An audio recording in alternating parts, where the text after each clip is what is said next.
I was puckered from mouth to butt. You have said enough.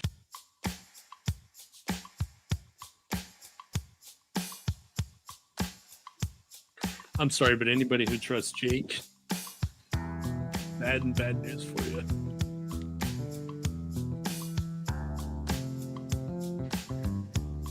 I love your mom.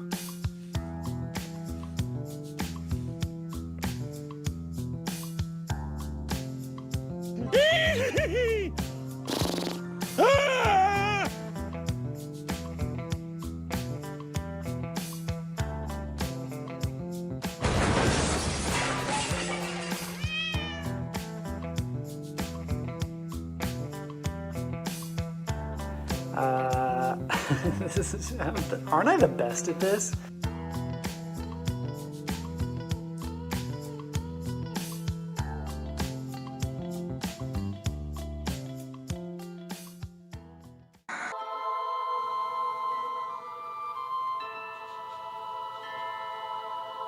Whoa.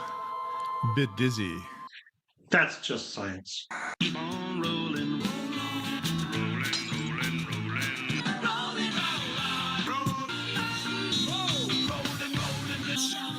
Rollin Shorties.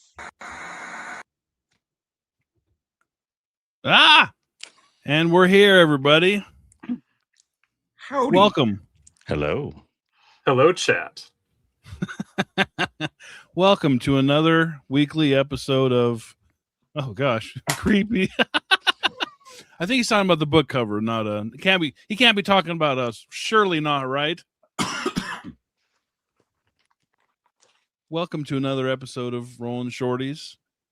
Today I am joined by not one, not two, not three guests. No. This one, we called in the professionals for this one. You guys know Keith from I'm Tau on Zero? semi-professional. Okay, that's okay. Keith's the comic relief. We got Rob from L Space Archives, a true professional. Rob, hello. Hello. Jack is once again joining us from last week. He jumped on again. You guys didn't scare him off, so that's a good thing. Jack Myers is here. And for the first time ever on Rolling Shorties, we have the anthology lord himself, Paul. Hello. Classing up the joint. Seriously. I know he's got a jacket on and everything. You got a jacket on and everything. I'm not even wearing pants. You have like the Prove leather on the elbows. I wish. Hey, Charlie's here. Charlie, when are we going to get you on? You need to get on here, man. Mm-hmm. He's got a banging channel. Oh no. Oh, poor Jay. Oh, poor baby. Brother Robbie, what's going on? Oh no, Trubby is here and he is high as a kite. You're gonna Yes. That should be fun. Don't hold back. It's not, Andre, it's not us versus them. It's not. But if it was, it'd be over in 2 seconds, right? Yeah. That's right. Oh, Chris is here. Hello, Chris. And Chris is probably also high as a kite just because he's sick. And so I know for a fact he's got, a disease which will not be named on the internet. Should I pop some gummies so I can translate with the chat? Chris has bonitis. He may or may not have the Roni. Oh no. Is that you, Rona? Hello, read some books. McCool. Yeah, well, what's creepy? Kyle's here as well. Kyle, we need to get you on one of these as well. Email me anytime. We'll make it happen, brother. All right. I want a Philip Kid. Maybe. I have no idea what's in here except there's an Edward Bryant that I hope we don't get. All right. Keith cleaned his room. Mm-mm. It's always clean. pause. Yeah, we're getting some under the influence messages here. Hey, Michael, what's going on, dude? Email me. Let's make it happen anytime. The literate Texan, what's going on? We're neighbors. I'm in Denton as well. I think somebody said Joseph Reed's book said you're in Denton. So yeah, maybe we've passed each other, or maybe we've fought over books from recycled before. 2 men from Denton were arrested fist fighting at a used bookstore over some really crappy book that no one's ever heard of. Philip K. Dick will fit today. I don't know the contents, but I second. All right. I've only read one Philip K. Dick. I think I read it it wasn't Rollin' Shorties, but it was a short story, and I loved it. It was awesome. What was it Dick called? is good. Clip that. Yeah, no kidding. Thanks for the clip. Oh, heck yeah. Heck yeah. Let's make it happen. That would be great. I don't think there is a PKD story tonight. I'm looking at the table of contents, unless I'm looking at the wrong book. 78. It would be funny if you got the wrong book. That would be funny. Yeah. Well, I'm just going to read from it anyway. Gavin's here. What's going on? Jeff will be joining us. He's the secret master from Japan next week. So Jeff will be joining us next week, which is going to be awesome. And we're reading. Next week, we're doing 1973 World's Annual Best F. We're dawing it up 2 weeks in a row. Is that crazy? Is that crazy? So yeah, pick that up, everybody. Charlie also seconds your sentiments there, Keith. What a bunch of children! Yeah, unless you live in Canada, I literally bought the last one on eBay for the Canadian market. You don't want to buy an American one and spend $96 to ship it to Canada? I mean, I could, but no. All right, ladies and gentlemen. Should we crack this open and see what we're dealing with today? Let's do it. We got the special camera, which probably won't be here in the future because we are filling up. Oh, not that. Get that out of there. We're filling up the screen with guests, which is better, I think. What do you guys think? Should I put Keith with the duck over his face, or should I be a good host and put me over the duck? I can't do a duck voice. Man. Oh, that was actually pretty good. All right, fine. I'll put myself under the duck. There you go. There we go. Oh, it's Jeff. I thought it was going to be Dodgerson's mail order bride. Oh, that's funny. The mail order bride also has amazing sideburns. All right, so let's see what we're dealing with here, ladies and gentlemen. Yes, I was a hand model in my other life. All right. We've got In the Hall of the Martian Kings by John Varley. A Time to Live. Sorry.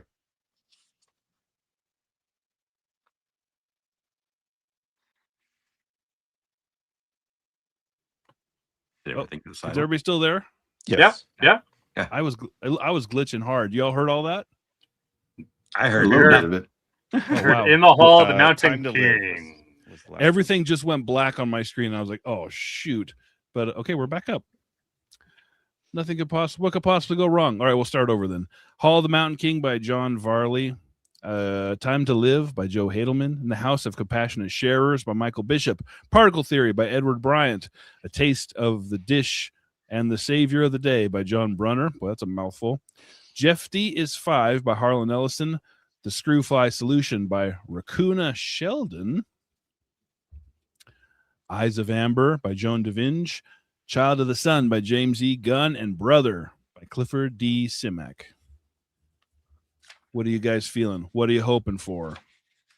That Haldeman story might be nice. Joe Haldeman. Mm-hmm. I'm hoping I'm hoping against the Michael Bishop, just because to read Bishop out loud, his sentence structure and some of the stories could be a bit of a mouthful. Really? But hello, Cammy. Cammy's here, everybody. I think the Sheldon would be good, or the Ellison. Yeah, Sheldon or Ellison. Yeah, I would like to read the James Triptree story. Yeah. Would be really good. Okay. Yeah, there's some good stuff. Raccoona, that would definitely be a good one. And then we can all go watch it on YouTube. I'm sure it's somewhere on YouTube free by now. I'll just put my DVD player and attach it to the PC, and I'll get mine in the other room. We can Oh, have was a it on live Masters stream. Was it on Masters of Horror? Did you say? Is that what it was on? I'm trying Yeah. to remember. Yeah. Okay. I remember watching it years ago.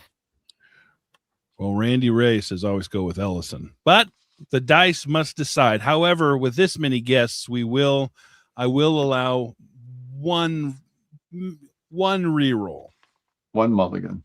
one mulligan. I think, maybe, unless you guys in the chat are like, please, not that one. All right. Oh, but that is a good point. We don't want to read any novellas, and so I did not look at the numbers here. What are we looking at, guys? in the Hall of the Martian Kings, I believe is a novella. I think there's one Yeah. other one in here that is. Barley's out. Barley's out. Haldeman's in. Okay, so number one is a no-go then.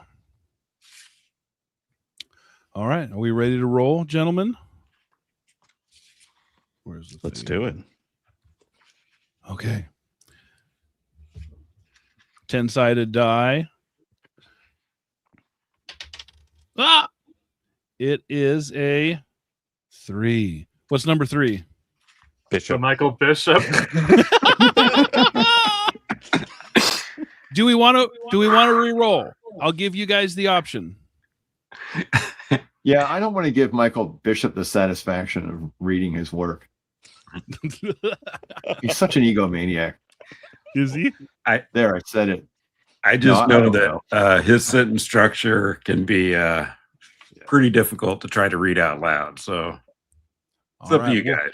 We'll re-roll. Let's re-roll. Here we go. No Bishop. Screw you, Bishop. Number 8. What was number 8? Oh boy. Joan Vinge. Joan DeVinge. Eyes of Amber. We like it? Oh, that. How long is that? Like 30-something pages. She's no longer married to Werner Vinge either. She's Joan not Vinge anymore. Joan not Vinge. I don't know what her last name is now though. You think you'd stick with it just if you're if you're Yeah. off, if you're an author or a recognizable figure. That's true. You have to change all your letterhead. Yeah, screw that. All right. Yeah, that's what I thought too. Chronicles of Amber. All right, are we ready? Yes. Oh, I got to Yes. find it. Oh, we'll wait for you to find it, Jack. I have to scroll. Joan X Vinge. That's what it should be. I'm going to be a writer too, and then I'm going to write better books, and people will love me more than you. Yeah. Yeah. Goodbye. Yeah. I didn't even know they were married, so this is nice. You guys are learning me stuff.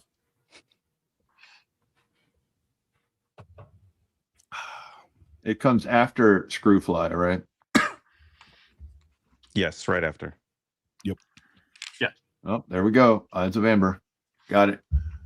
All right. And you guys know how this works, chat. I'll be focused on the book, so I won't be able to highlight most of what you're saying in the chat. So it's not that I hate you. It's just that we got a story to read, guys. So, all right, here goes. I'll try to keep this up here.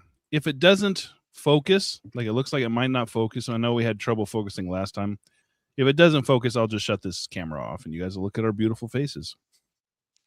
All right. The beggar woman shuffled up the silent evening streets to the rear of Lord. Oh, great. Ah!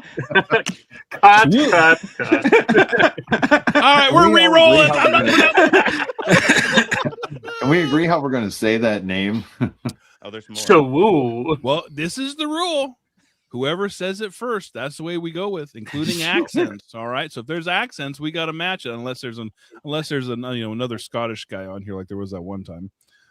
That was impossible. I can't do that. Yeah. The beggar woman shuffled up the silent evening street to the rear of Lord Shawul's townhouse. She hesitated, peering up the softly glowing towers, then clawed at the watchman's arm. A word with you, master. Don't touch me, hag. The guard raised his spear, but in disgust. Oh, I love this already. A deft foot kicked free of the rags and snagged him off balance. He found himself sprawled on his back in the spring melt. The spear tip dropped towards his belly, guided by a new set of hands. He gaped, speechless. The beggar tossed an amulet onto his chest. Look at it, fool. I have business with your lord. The beggar woman stepped back. The spear tip tapped him impatiently.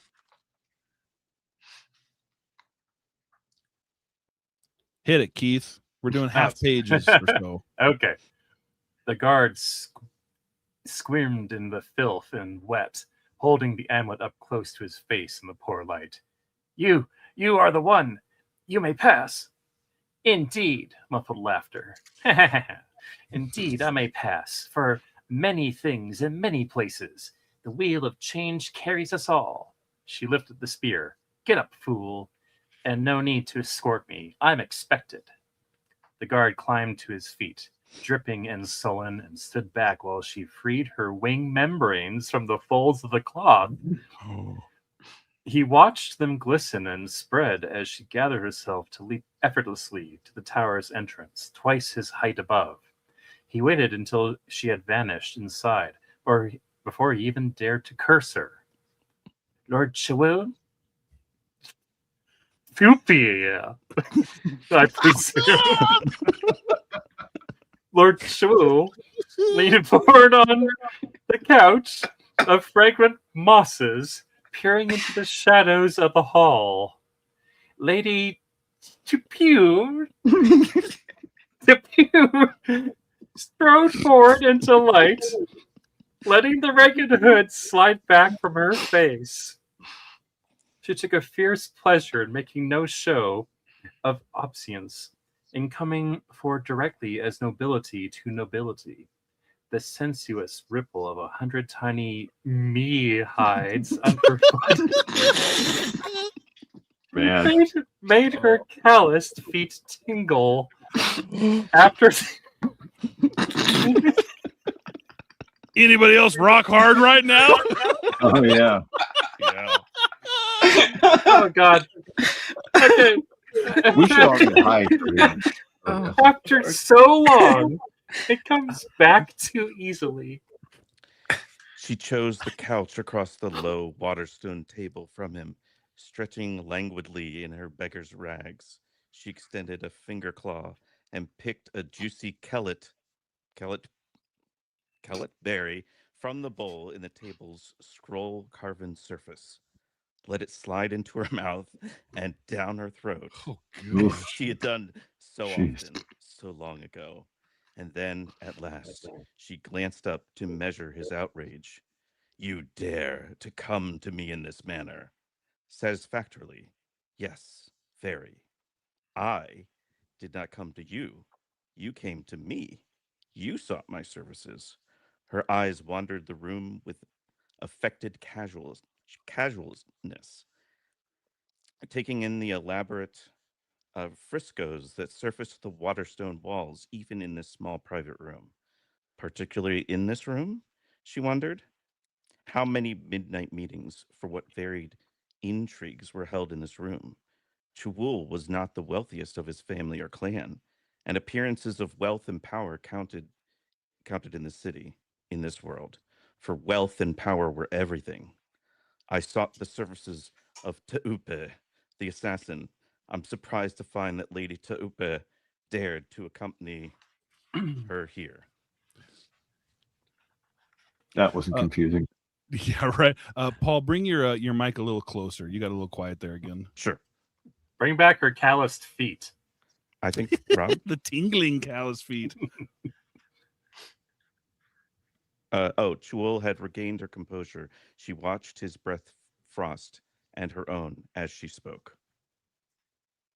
Where one goes, the other follows. We are inseparable. You should know that better than most, my lord. She watched his long, pale arm extend to spear several berries at once. Even though the nights were chill, he wore only a body wrapping tunic, which let him display the intricate scaling of jewels that danced and spiraled over his wing surfaces. He smiled.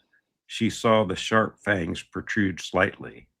Because my brother made the one into the other when he seized your lands. I'm surprised you would come at all. How did you know you could trust me? His movements were ungraceful. She remembered how the jewels dragged down translucent wing membranes and slender arms until flight was possible. Like every noble, Shmuel was normally surrounded by his servants who answered his every whim.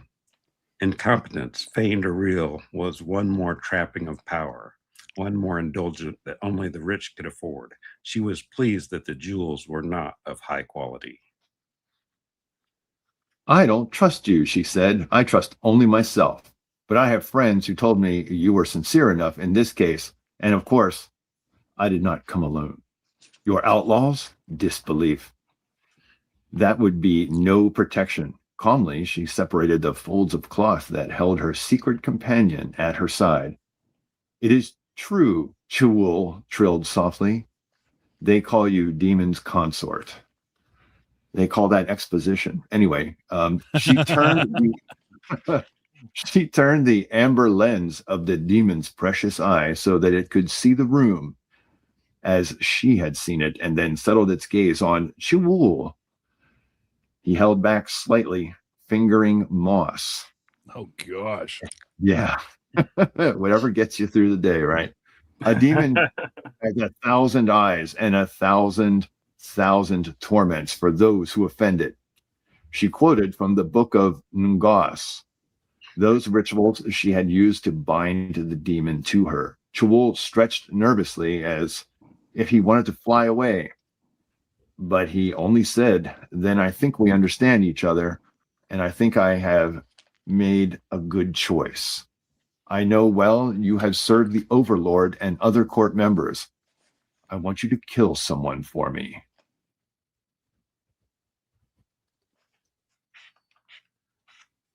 And shall I continue? Well, I'll take over. Oh, wait. Yeah, I'll take over. Yeah, let me move you guys around because that was getting too it wouldn't focus on the word, so I switch things up a bit. Enjoy that new name. Obviously, I want you to kill. Wait, are these both women here? I don't know. Well, We got no. We got a lot of membranes happening. I think that's a man speaking about who's getting killed. So that's a man's voice. Yeah. Okay. Obviously, I want you to kill Clavhiri. Tupath started very slightly. You surprised me in return, Lord Chewul, your own brother, and the usurper of my lands. How I have ached to kill him slowly. So slowly with my own hands. But always he is too well guarded. And your sister too, my lady. Faint overtones of mockery. I want his whole family eliminated. His mate, his children, Clovery, and Ahseet. Ahseet. Ahtseet. Ahseet. Her own younger sister, who had been her closest companion since childhood. Her only family since their parents had died. Ahseet, whom she had cherished and protected. Dear, conniving, traitorous little Ahseet, who could forsake pride and decency and family honor to mate willingly with the man who had robbed them of everything. Anything to keep the family lands Ahseet had shrilled. Anything to keep her position, but that was not the way. Not by surrendering, but by striking back. Tupath became aware that Chui was watching her reaction with unpleasant interest. She fingered the dagger at her belt. Well, there's a lot of fingering happening so far. Why? She laughed, wanting to ask, how? That should be obvious. I'm tired of coming second. I want what he has, your lands, and all the rest. I want him out of my way, and I don't want anyone else to be left with better claims to his inheritance than I have. Why not do it yourself? Poison them, perhaps. It's been done before. No. Clohuiri has too many friends, too many loyal clansmen, too much influence with the Overlord. It has to be an accidental murder, and no one would be better suited than you, my lady, to do that for me. Toupee nodded vaguely, assessing. No one could be better chosen for a desire to succeed than she, and also for a position from which to strike. All she had lacked until now was the opportunity. From the time she had been dispossessed, through the fading days of autumn and the endless winter, for nearly a third of her life now, she had haunted the wild swamp and fenland of her estate. She had gathered a few faithful servants and a few malcontents, a few cutthroats to harry and murder Clohuiri's retainers, ruin his fib nets, and steal from his snares, and pouch her own game. And for survival, she had taken to robbing whatever travelers took the roads that passed through her lands. Because she was still nobility, the Overlord had at first tolerated, then secretly encouraged her banditry. Many wealthy foreigners traveled the routes across her estate, and for a certain commission, he allowed her to attack them with impunity. It was a sop, she knew, thrown to her because he had let his favorite, Clohuiri, have her lands, and she used it to curry that favor. What favor she could, and after a time, the Overlord had begun to bring her more discreet and profitable business, the elimination of certain enemies. And she had become an assassin as well, and found that the calling was not so very different from that of noble. Both required nerve and cunning, an utter lack of compunction. And because she was Toupee, she had succeeded admirably, and because of her vendetta, the rewards have been small until now. You do not answer, Chul was saying. Does that mean your nerve fails you in kith murder? Where mine does not? She laughed sharply. That you say it proves twice that your judgment is poorer than mine. No, my nerve does not fail me. Indeed, my blood burns with desire. But I hadn't thought to lay Clovari under the ice, just to give my lands to his brother. Why should I do that favor for you? Because obviously you cannot do it alone. Clovari hasn't managed to have you killed in all the time you've plagued him, which is a testament to your skill. But you made him too wary. You can't get near him. When he keeps himself too well protected, you need the cooperation of someone who has his trust. Someone like myself. I can make him yours. And what will be my reward if I accept? Revenge is sweet, but revenge is not enough. I will pay what you ask. My estate, she smiled. Even you are not so naive. No. She stretched a wing towards nothing in the air. I am not so naive. I know its value. The memory of the golden clouded summer's day caught her, of soaring on the warm undrafts above the streaming lake, seeing the fragile red rose of the manor towers spearing light far off above the windswept tides of the trees, the saffron and crimson aquamarine of ammonia pools bright with dissolved metals that lay in the gleaming melt surface of her family's land, the land that stretched forever like the summer. I know its value, her voice hardened. And that Clovari is still the Overlord's pet. As you say, Clovari has many powerful friends, and they will become your friends when he dies. I need more strength and more wealth before I can bury enough influence to hold what is mine again. The odds are not in my favor now. Boy, an awful lot of talking, isn't it? Hell Get back. yeah. I want to hear more about membranes and calluses, damn it. Yeah. And fingering. Fingering streams. Yeah. Fingering moss. Where's the moss talk? Yeah, I just want something to happen. I'm never going to look at moss the same way again. Okay. You are carved from ice, Toupee. I like that. Trio leaned forward. His amorphous red eyes moved along her outstretched body, trying to guess what lay concealed beneath the rags in the shadowy foxfire light of the room. His eyes came back to her face. She showed him neither annoyance nor amusement. I like no man who likes that in me, not even if it meant regaining your estate. As a mate of yours, her voice snapped like a frozen branch. My lord, I have just about decided to kill my sister for doing as much. I would sooner kill myself. He shrugged, lying back on the couch. As you wish. He waved a hand in dismissal. Then what will it take to be rid of my brother, and of you as well? Ah, she nodded, understanding more. You wish to buy my services, and to buy me off too. That may not be so easy to do, but I will make the pretense for now. She speared berries from the bowl on the tabletop, watched the silky sheet of emerald-tinted ammonia water that curtained one wall. It dropped from the heights within the tower into a tiny plunge basin, with the music that would blur conversation for anyone who tried to listen outside. Discretion. I wish. Yeah. The musky fragrance of the mossy couch brought back her childhood suddenly, disconcertingly, the memory of lying in a soft bed on a soft spring night. But as the seasons change moves me in new directions. Back into the city, perhaps.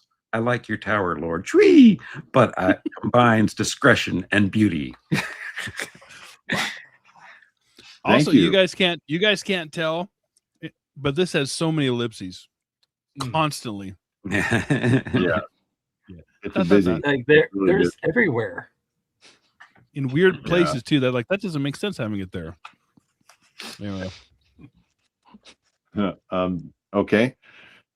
Thank you. Give it to me, and I'll do what you ask.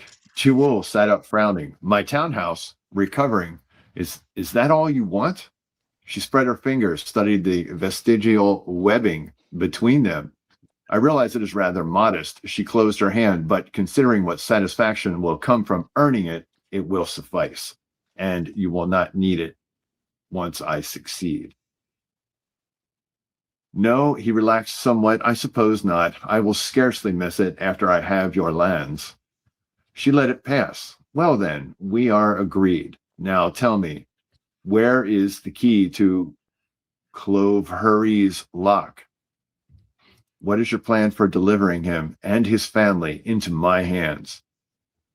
You are aware that your sister and the children are visiting here in my house tonight, and that Clove-Hurry will return before the new day. I am aware, she nodded, with more casualness than she felt, seeing that Chiwul was properly, if silently, impressed at her nerve, if coming here. She drew her dagger from its sheath beside the demon's amber eye and stroked the serrated blade of waterstone impregnated wood. Good gosh. Is that not the thirstiest sentence you've ever read?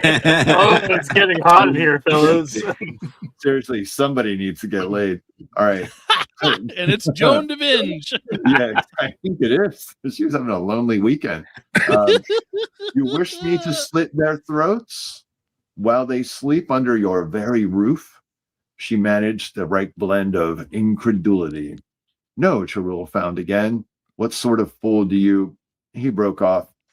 With a new day, they will be returning to the estate by the usual route. I have promised to escort them to ensure their safety along the way. There will also be a guide to lead us through the bogs, but the guide will make a mistake, and I will be waiting. Toupee's eyes brightened. During the winter, the wealthy use sledges for travel on long journeys, along with lots of exposition, preferring to be borne over the frozen melt by membranous sails or dragged by slaves where the frozen where the surface of the ground was rough and crumpled. But as the spring came and the surface of the ground began to dissolve, treacherous sinks and pools opened like blossoms to swallow the unwary. Only an experienced guide could read the surfaces, tell sound waterstone from changeable ammonia water melt. Good, she said softly. Yes, very good. Your guide will see them safely foundered in some slush hole, and then I will snare them like channeling fibs. Exactly. But I want to be there when you do. I want to watch. I'll make some excuse to leave the group and meet you in the swamp.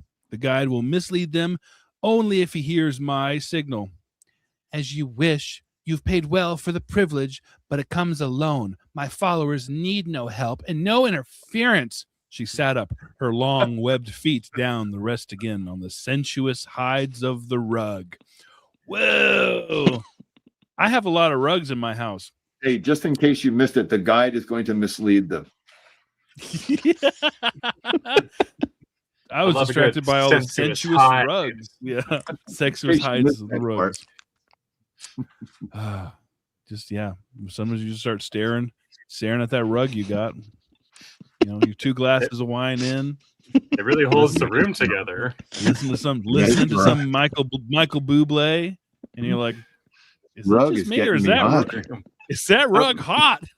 Oh, babe, your calloused feet need a good rubbing. Your webbed foot fetish. Don't worry about your impregnated wood. I got you covered. Wow, this is the horniest book. Where are we here? Oh yeah, you should just make it up. Sensuous hides of the rug.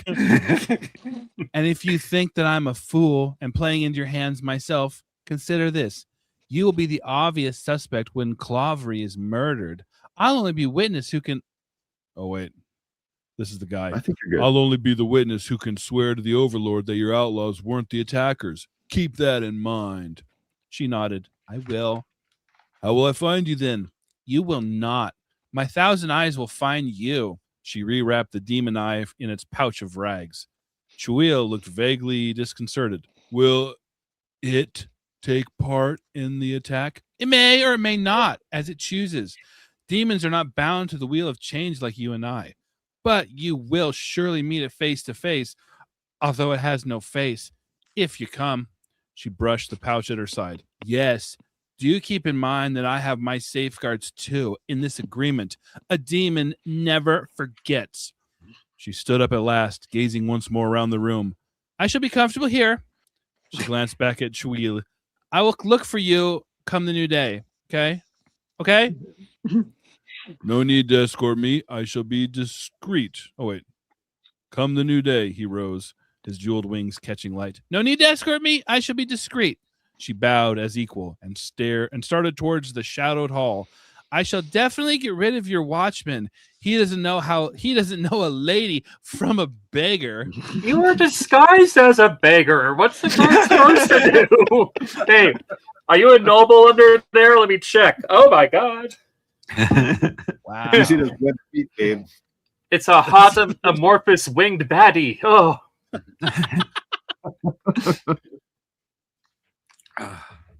The wheel turns once more for me, my demon. My life in the swamps will end with Cloveri's life. I shall move into town, and I shall be the lady of my manor again, when the fishes sit in the trees. Toupee's alien face glowed with malevolent joy. Sucks! Wait, weren't fishes riding bicycles last time? Maybe. As she turned away on the display screen above the computer terminal. What the? What? I thought this was like the fantasy world. This is among the best of 1978, I'll have you know. Shannon Wheeler leaned back in her seat, finished typing his translation, and pulled off the wire headset. Oh. Whoa. What? Whoa. What just happened? What? Whoa. Wait a minute. This is what you get when nepotism decides who gets published. He smoothed his long, blonde, slicked back hair, the habitual gesture helping him reorient to his surroundings. When Toupee spoke, he could never maintain the objectivity he needed to help him remember he was still on Earth and not really on Titan, orbiting Saturn some 1,500 million kilometers away. Toupee, whenever I think I love you, you decide to cut somebody's throat. He's thinking that, by the way. He nodded vaguely at the congratulatory murmurs of the staff and technicians, who literally hung on his every word, waiting for new information. They began to thin out behind him as the computer reproduced copies of the transcript. Hard to believe he'd been doing this for over a year now. He looked up at his concert posters on the wall with nostalgia but no regret. Someone was phoning Marcus Reed. He sighed, resigned. Then the fishes sit in the trees? Are you being sarcastic? He looked over his shoulder at Dr. Garda, Bach's massive form. Hi, Garda. Didn't hear you come in. She glanced up from a copy of the translation, tapped him lightly on the shoulder with her forked walking stick. I know, dear boy, you never hear anything when Tupis speaks. But what do you mean by this? On Titan, that's summer. When the Triphibians metamorphize for the third time, so she means maybe 5 years from now, our time? Ah, of course. The old brain is not what it was. She shook her gray-white head, her black cloak swirled out melodramatically. He grinned, knowing she didn't mean a word of it. Maybe learning Titanese on top of 50 other languages is the straw that breaks the camel's back. Ja, maybe it is. she sank heavily into the next seat over, already lost in the transcript. He had never, he thought, expected to like the old broad so well. He had become aware of her presence while he studied linguistics at Berkeley. She was the grand dame of linguistic studies, dating back to the days when there had still been unrecorded languages here on Earth. But her skill at getting her name in print and her face on television as an expert on what everybody really meant had convinced him that her true talent lay in merchandising. Meeting her at last in person hadn't changed his mind about that, but it had convinced him forever that she knew her stuff about cultural. What is happening? Is it just me? What the heck is happening? There's a major scene shift. It's a major Berkeley, okay? Titan and Berkeley and German accents now.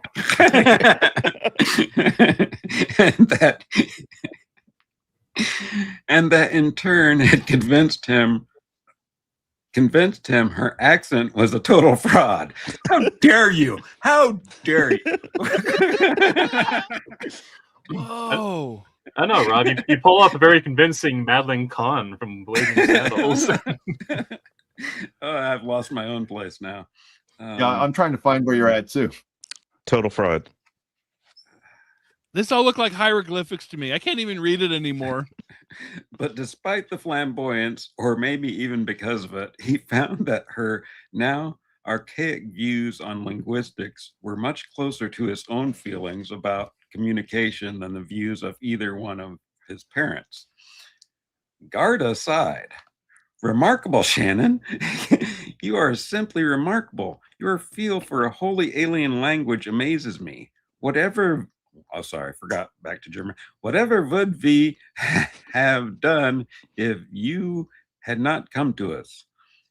Done without, I expect. He savored the special pleasure that came of being admired by someone he respected. He looked down again at the computer console, at the two shining green plates of plastic, 30 centimeters on plastic plates, of plastic 30 centimeters on a side that together gave him the versatility of a virtuoso violinist and a typist with 100,000 keys.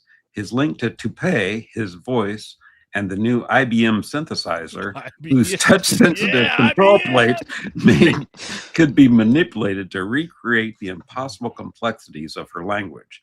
God's gift to the world of linguistics, except that it required the sensitivity and inspiration of a musician to fully use its range. And now 10 pages of terminology about computers. Rains has read this one before. Going back I'm and the forth right between guy for completely different scenes was jarring the first time they read it. Yeah. Oh, thanks. This Yeah, is, we are. I have an idea. This is a maybe a minor homage to "Call Me Joe" by Paul Anderson, maybe just a little bit, because there's definitely some similarities there. So I think that maybe it was inspired, perhaps. I'm just guessing, but I do see some similarities there. Because when they were talking about the characters, I thought, oh, they're in a high pressure environment like a Paul Anderson story. So anyway, we Yeah. shall continue. The aliens are being observed by Earth scientists. Yeah. Yeah. Or linguists. Spoiler alert.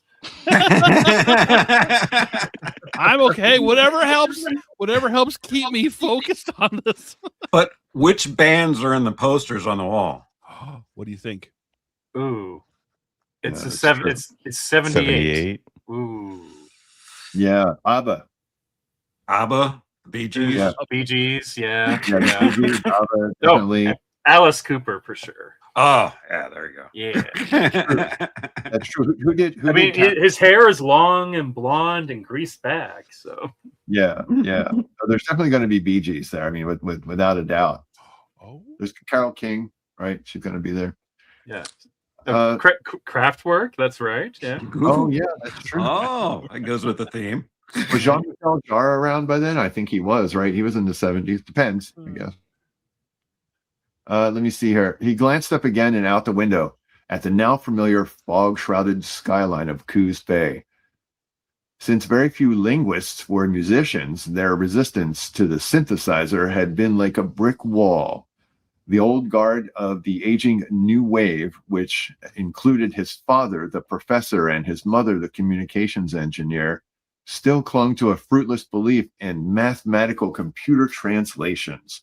They still struggled with ungainly programs weighed down by falling asleep. Sorry, trying to stay awake. Okay, hold on. Sorry. Almost dozed off. They still struggled with ungainly programs weighed down by endless morphine lists that supposedly would someday generate any message in a given language. I But could use some morphing myself, yeah. But even after years of refinement, computer-generated translations were still uselessly crude and sloppy. There's the first use of the word slop for computer results, right? At graduate school, there had been new languages to seek out and no permission for him to use the synthesizer to explore the old ones. And so, after a final bitter family argument, here we go. He had quit graduate school. He had taken his belief in the synthesizer into the world of his second love, music, into a field where he hoped real communication still had some value. Now at 24, he was Sean, the music man. Good. Musician's musician, a hero to an immense generation of aging fans and a fresh new generation that had inherited their love for the ever-changing music called rock.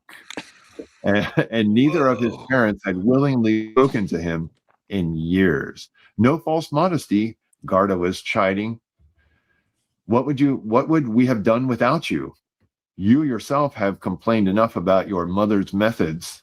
You know, we would not have a tenth of the information about Titan we've gained from Toupee if she had gone on using that damned computer translation. Oh, goodness. Shannon frowned faintly at the sting of secret guilt. Look, I know I've made some cracks, and I meant most of them, but I've never gotten off the ground if she hadn't done all the preliminary analysis before I even came. His mother had already been on the mission staff, having worked for years at NASA on the esoterics of computer communications with satellites and space probes because of her linguistic background. She had been made head of the newly pulled together staff of communications specialists by Marcus Reed, the Titan project director. And this is all important, everybody, so pay attention. There will be a quiz at the end. Oh, God. She had been in charge of the initial phonic analysis. Now we're learning about this guy's mother. Who freaking cares, Joan? She had been in charge of the initial phonic analysis using the computer to compress the alien voice rate. Keith, this is going to be the same as that Keith Roberts story that we read, where I'm just going to power through and read as fast as I can. Where everybody loves Joan DeVinge until we read one of her stories. We're like, what the hell is happening? Right. Using the computer to compress the alien voice range into one audible to humans, then breaking up the complex sounds onto more and simpler human phones. She had identified phonemes, separated morphemes, fitted them in grammatical framework, and assigned English sound equivalents to it all. Shannon also had watched her on the early TV interviews, looking unhappy and ill at ease while Reed held court for the spellbound press. Important. But while Dr. Weiler, the communications engineer, had to say at least, had held them to the edge of his seat, and unable to resist, he had taken the next plane to Coos Bay. Well, I meant no offense, Garda said. Your mother is very obviously skilled engineer, but she needs a little more flexibility. You're telling me, he nodded ruefully. She still loved to see the synthesizer drop through the floor. She's been out of joint ever since I got here. At least Reed appreciates my, quote, value. Reed had welcomed him like a long-lost son when he first arrived at the Institute. ... Wasn't he a skilled linguist as well as an inspired musician? Didn't he have some time between gigs? And wouldn't he like to extend his visit and get an insider's view of his mother's work? He had agreed modestly to all three. And then the television cameras and reporters had sprung up as if on cue, and he understood clearly enough as though they were not there to record the visit of Dr. Weiler's kid, but Sean the Music Man. Wow. Let's pause. Let's just soak this in for a moment. Yeah, because, by the way, I think this might actually be a novella. Yeah. Oh, boy. It is quite long. I think he was a cunning linguist. Oh, gosh. Whatever the writer's on, my meds are nowhere. And you probably just got out of surgery. At least you're having fun. Okay. But he had gotten his first session with a voice from another world. And with one hearing... Pause! She wrote this story quickly to make a deadline and didn't care for it until it was, oddly enough, nominated for a Hugo. Oh yeah, but what isn't? No way. Wait, no more complaining about romanticy. Pull up the Hugo list after the story. I'm curious now. Yeah, right. What the nominees were. And with one hearing, he had become an addict. ... Because their speech was music. Every phoneme was formed with 2 or 3 superposed sounds, and every morpheme was a blend of phonemes flowing together like water.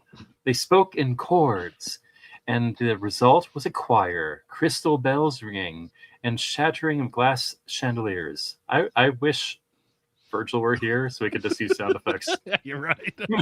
I want to hear what the shattering of glass chandeliers spoken by alien amphibians is. And so he had stayed on, and first only able to watch his mother and her assistants with agonized frustration. His mother's computer analysis methods have worked well in the initial phonemizing of Toupe's speech. Thank you. And they had learned enough very quickly to send back clumsy responses using the probe's echolocating device to keep Toupe's interest from wandering. How you guys doing in chat down there? We're losing Chris. He's going faster. Okay, fine. But typing input at a keyboard and expecting even the most sophisticated programming to transform it into another language still would not work, even for known human languages. And he knew, with almost religious fever, that the synthesizer had been designed for just this miracle of communication, and that he alone could use it to capture directly the nuances and subtleties machine translation could never supply. He had tried to approach his mother without letting him use it, but she had turned him down, flat. This is a research center, not a recording studio. And so he had gone over her head to Reed, who had been delighted. And when at last he felt his hands moving across the warm, faintly tingling plates of light, tentatively recreating the speech of another world, he had known that he had been right all along. He had let his music commitments go to hell without one regret, almost with relief, as he slid back into the field that had always come first. Shannon watched the display where Toupee had settled back with comfortable familiarity against the probe's curving side, half obscuring his view of the camp. Fortunately, both she and her followers treated the probe with obsessive care. Even when they dragged it from place to place as they constantly moved to camp, he wondered what would have happened if they had inadvertently set off its automatic defense system, which had been designed to perfectly protect it from aggressive animals, which delivered an electric shock that varied from merely painful to fatal. And he wondered what would have happened if the probe and its eyes hadn't fit so neatly into Toupee's belief about demons, the idea that he might have never known her or heard her voice. More than a year had passed already since he and the rest of the world had heard the remarkable news that intelligent life existed on Saturn's major moon. He had no memory at all of the first two flybys of Titan back in 79 and 81, although he could clearly remember the 1999 orbiter that had caught fleeting glimpses of the surface through Titan's swaddling of opaque golden clouds. But the handful of mini probes it had dropped had proved that Titan profited from the same greenhouse effect that made Venus a boiling hell. And even though the seasonal temperatures never rose above 200 degrees Kelvin, the two photographs had shown unquestionably that life existed there. The discovery of life, after so many disappointments throughout the rest of the solar system, had been enough to initiate another probe mission, one designed to actually send back data from Titan's surface.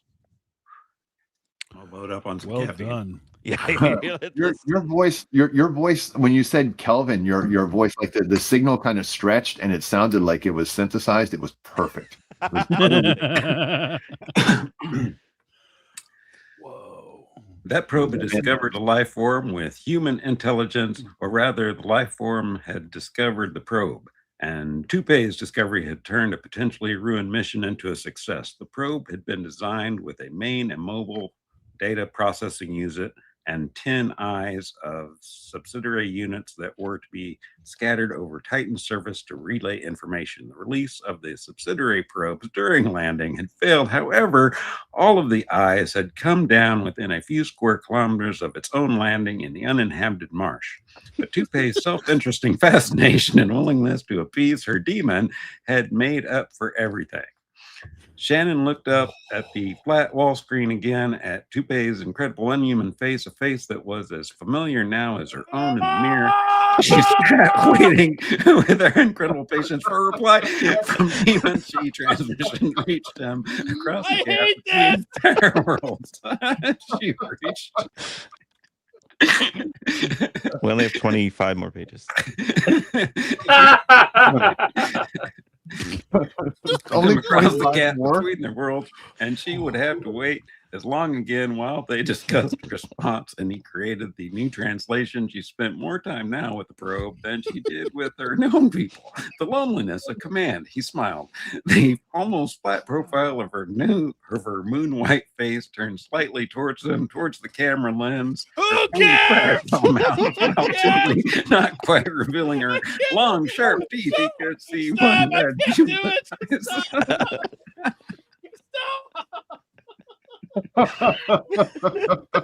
can't do it. Yeah. Goodbye, folks. I'm back. I just want to say swear words. It's so bad. It's so You know what bad. Joan D. Benji needs? She needs to write a story a week for 52 weeks. There's no way. There's no way I can do 25 more pages of this. There's no way. Is there really? There's really 25 it's more long. pages. Yeah. There's no way. Yeah, Can we- no, still- no, no. No, you cannot abandon a story Yeah, we when gotta you're halfway go, through it. Jake. You gotta finish it. You gotta go to the end. I closed it already. No, I was no, no, no. Should I keep reading? I've decided to keep reading, but I'm going to read this book to us about kanji because it's way more interesting than this story. Whoa. All right. We Should I keep keep reading unless there's like a 10-page story in here. How about that? Is there a 10-page story in here? Brian just got here and he's like, quit. Okay. Check. Can we go to something else? Joe A Time to Live Haldeman's is story is short. Yeah. We will let the chat decide. The chat can decide whether we finish this or read something really short instead. And hopefully Wait, this beat Ender's Game? We could read Eyes of Exposition or this, or something else. No way. This beat Ender's Game? Wow. Like the novella? I guess. Wow. Can we at least see how it ends? Yeah. I'm just gonna load it up on sugar. You're doing it. Good idea. I mean, if we keep going with this, we can at least try to make it entertaining. All right. Listen, there's literally no one in the chat who's saying let's read it. By the way, Rains, you've been the MVP of the episode so far. Earth Guy warns her, and she thinks it's All right, a team. Oh. Yeah. That is Chris has by the called way. it. We're quitting. By the way, Rain is sister-in-law Elspace. Oh, really? Yeah. Oh, nice. I'm completely happy with reading another story, or the instructions to how to put together something from, I don't know, a store or something like, Chat, do you want this? The unknown. Does this look better? Oh, of That course looks it looks way better. Oh, the wow. cover looks better. Let's read IKEA instructions instead. Someone get Yeah. them. How about Silverglass? Does this look better? What? Of course it looks better. All right. Let's see. Let's check here and see if there's anything short in here because we wanna do justice to the world's best 78. Donald Wollheim is usually a good editor. What was he thinking? A Time to Live, which is not a good Bond movie, but A Time to Live is 8 pages. Yes. 8 pages. Okay, 8 pages is good. What else is short? Who's it by? That's the shortest we got. That's the Joe Haldeman. Oh, okay, Haldeman. We're doing Haldeman. We're doing it. Yeah. Okay. What page does that start on? Oh, there it is. 53. I got it. Okay. We're doing an 8-page Joe Haldeman. And wouldn't it be hilarious if that is worse? Can you imagine if it's worse? Her amphibious eyes and oh no. This is the first time we are quitting a story on Rolling Shorties, and I'm okay with it. Yeah, I am too. Life's too short. I also wonder why I held off on submitting so many stupid stories when that one nearly won a Hugo Award. Like all through the 70s and 80s, I could have been Right. submitting stories. Get those stories in there, Jack. What was I thinking? I was young and I had dyslexia, and I was like, "This will never get published." I was wrong. I got the collection Eyes of Amber on the shelf back there. I'll probably grab it after just to see how. So what the how many cover of you looks guys like, at we're least. skipping the chat decided, but how many of you guys would be like, I want to finish that, are gonna finish that story? Oh The no, fuck no. no, yeah, No, absolutely not. that's right. I don't Resounding swear agree. often, but no. Like it just. Oh god. Was she getting Like- paid by the word? I mean, that was just terrible. It's Yeah. rough. As soon as was just. Wait, it's not a fantasy world. We're in NASA now.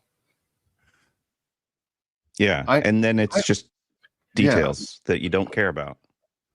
Yeah, I want to know about Kolfuivi and Tupe and the It might have Alice ended cool. things. Like I wanted to see the assassination in the frozen bog. Right. That sounds cool. How about this? The very last line. Okay, do the last line. She stroked its day-warmed carapace tenderly. No, it's not. Tenderly, No, and it's settled not. down on the softening ground to wait for its reply. No, it's not. That's not what it says, you liar. Hold on. There's no way. She's stroking carapaces. Can we just skip and just read the sensuous lines? She literally is stroking its day-warmed Oh carapace my tender and setting down on the softening ground to wait for its reply. Amongst the impregnated wood of the mossy swamp. Whoa. We should have finished it. That went from pretty good to shit, Yeah. and then right to 100 again. Like, wow. Oh, good call. Good call, Keith. Oh my gosh. She was trolling when she wrote this. More stroking, less scientist, and less Sean the Music Man for sure. Yeah. With his slick back blonde hair and tight pants. Wow. And German. the random German woman in a cape. So what did you do during the war, Dr. Garda? Nothing. Did nothing. Oh, the theme of the story is demon lovers, according to Vinge. Oh, Demon wow. lovers, my ass. We're like bills to pay lovers. Right. A Time to Live by Joe Hadelman. You guys ready? Bam, bam, dan, dan. Oh, that was great. I'm so glad she's stroking the warmed carapace, waiting for something to happen. Oh, carapace. Oh. Keep stroking. Tell me. Oh, all right. Focus up, gang. We're doing this. We are serious professionals. Save us, Joe. Oh, come on, Joe. We're putting our. I like the Forever War. Save me. Are we keeping the German accents? So? Maybe. Hold on. The old man who owns the moon, they called him while he was alive. And the man who owns the moon, for some time thereafter, D. Thorne Harrison. No, all right. Born 1990 in a mean little Arkansas strip mining town. Formal education terminated in 2005 with his escape from the state reformatory. 10 years of odd jobs on one side of the law or the other, escalating ambition and power. By the age of 35, billionaire chairman of the diversified, mostly legitimate corporation Luck, he called it. One planet was not enough. About a week before his 40th birthday, Harrison fired his board of directors and liquidated an awesome fortune. He sank every penny of it into the development and exploitation of the Adams-Beeson drive. Brought space travel to anyone who could afford it. Bought a chunk of the moon to give them someplace to go. Pleasure domes, retirement cities, safaris for the jaded rich. Made enough to buy the votes to initiate the terraforming of Mars. As the first trickle of water crawled down the Great Rift Valley, Harrison lay in his own geriatrics hospital in Copernicus City in his 120th year. The excitement may have hastened his passing. Move it, move it, move it. Down the long white corridor, two orderlies pushed the massive cart, drifting in long skips in the lunar gravity.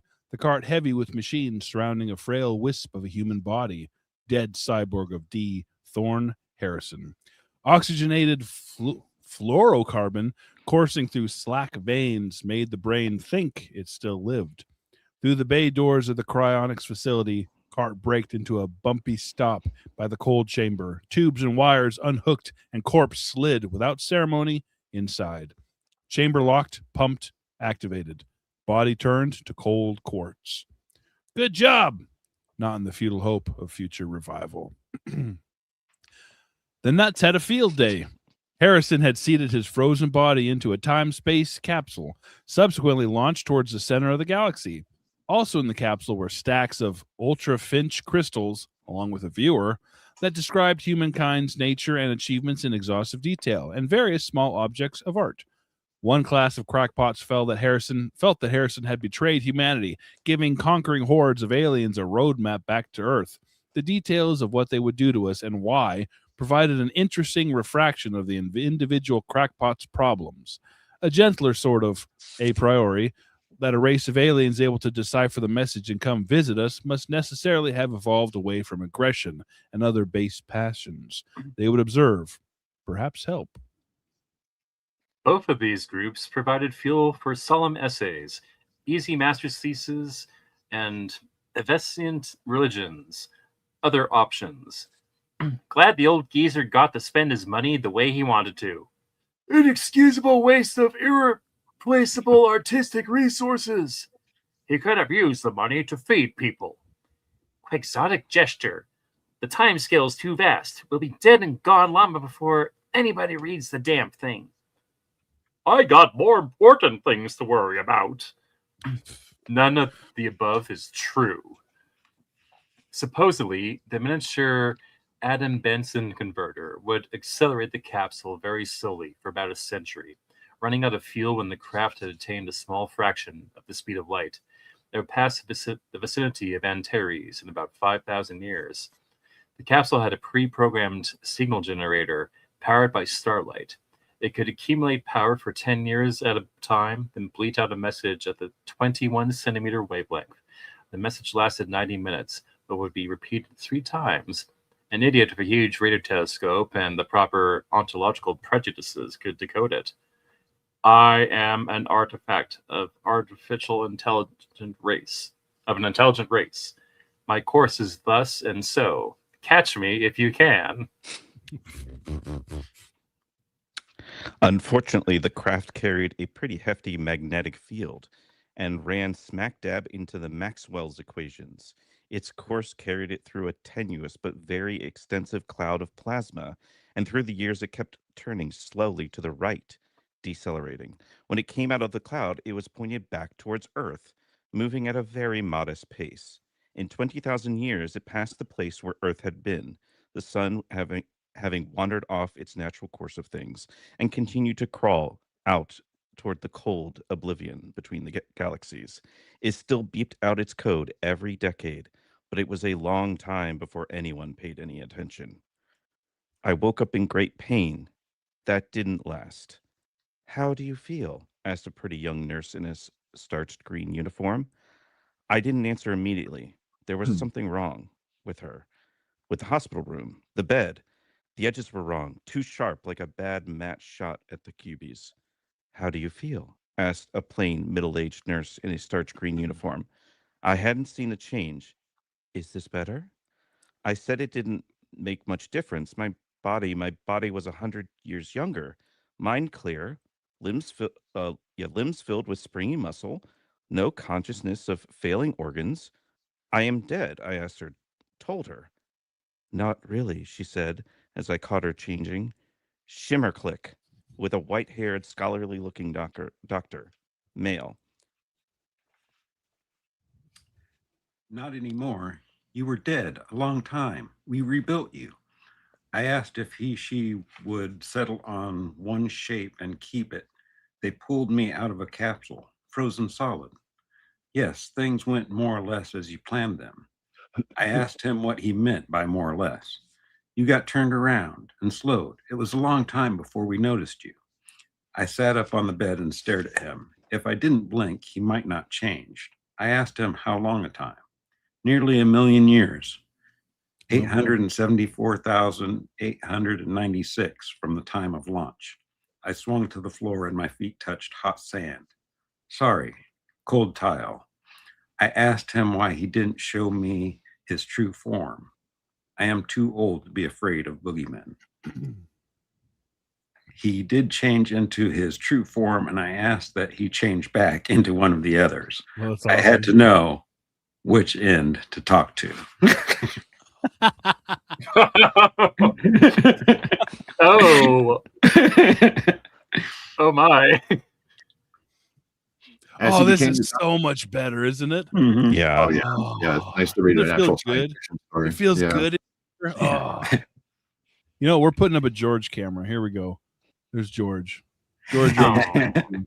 George. As he became the doctor again, the room dissolved, and we were standing on a vast plain of dark brown sand in orderly dunes. The vague shadow in front of me lengthened, and as I watched, I turned around in time to see the Milky Way, rather bright, slide to the horizon. There were no stars. Yes, the doctor said, we are at the edge of your galaxy. A sort of sun rose on the opposite horizon, dim red and huge, nebulous at its boundaries, an infrared giant, my memory told me. I told him I had appreciated being rebuilt and asked whether I could be of some service, teach them of the ancient past. No, we learned all we could from you while we were putting you back together, he smiled. On the contrary, it is we who owe you. Can we take you back to Earth? This planet is just right for us, but I think you would find it dull. I told him that I would very much like to go back to Earth, but would like to see some of his world first. All of my world is just like this, he said. I live here for the lack of variety. Others of my kind live in similar places. I asked if I could meet some of the others. I'm afraid that would be impossible.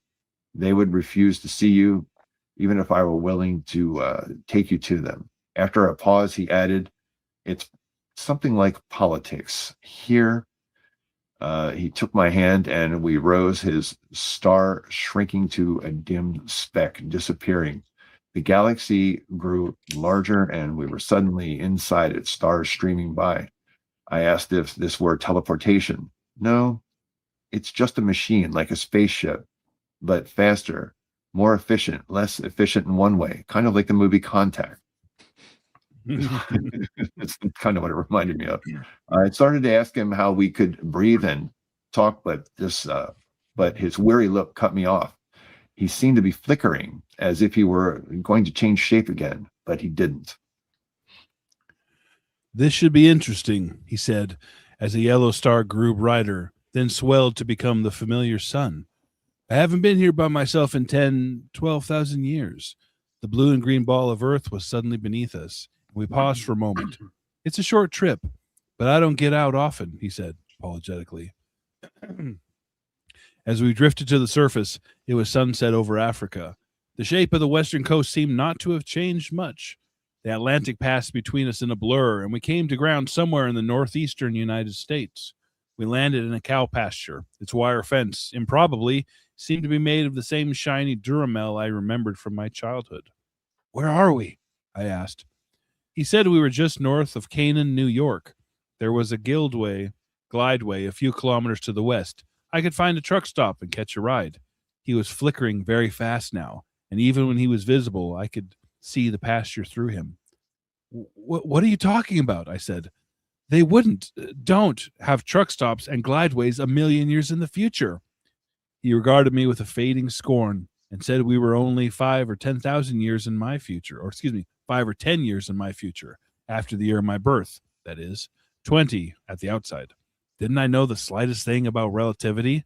And he was gone. A farmer was walking towards me, carrying a wicked-looking scythe. There was nothing in the pasture to use it on, but me. Good morning, I said to him.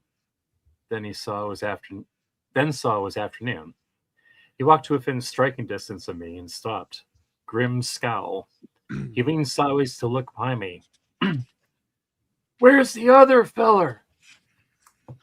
Who? I almost said I was wondering that myself. What other fellow? I looked back over my shoulder. He rubbed his eyes. Damn contacts! What are you doing on my property? Property. My property, anyhow. I got lost.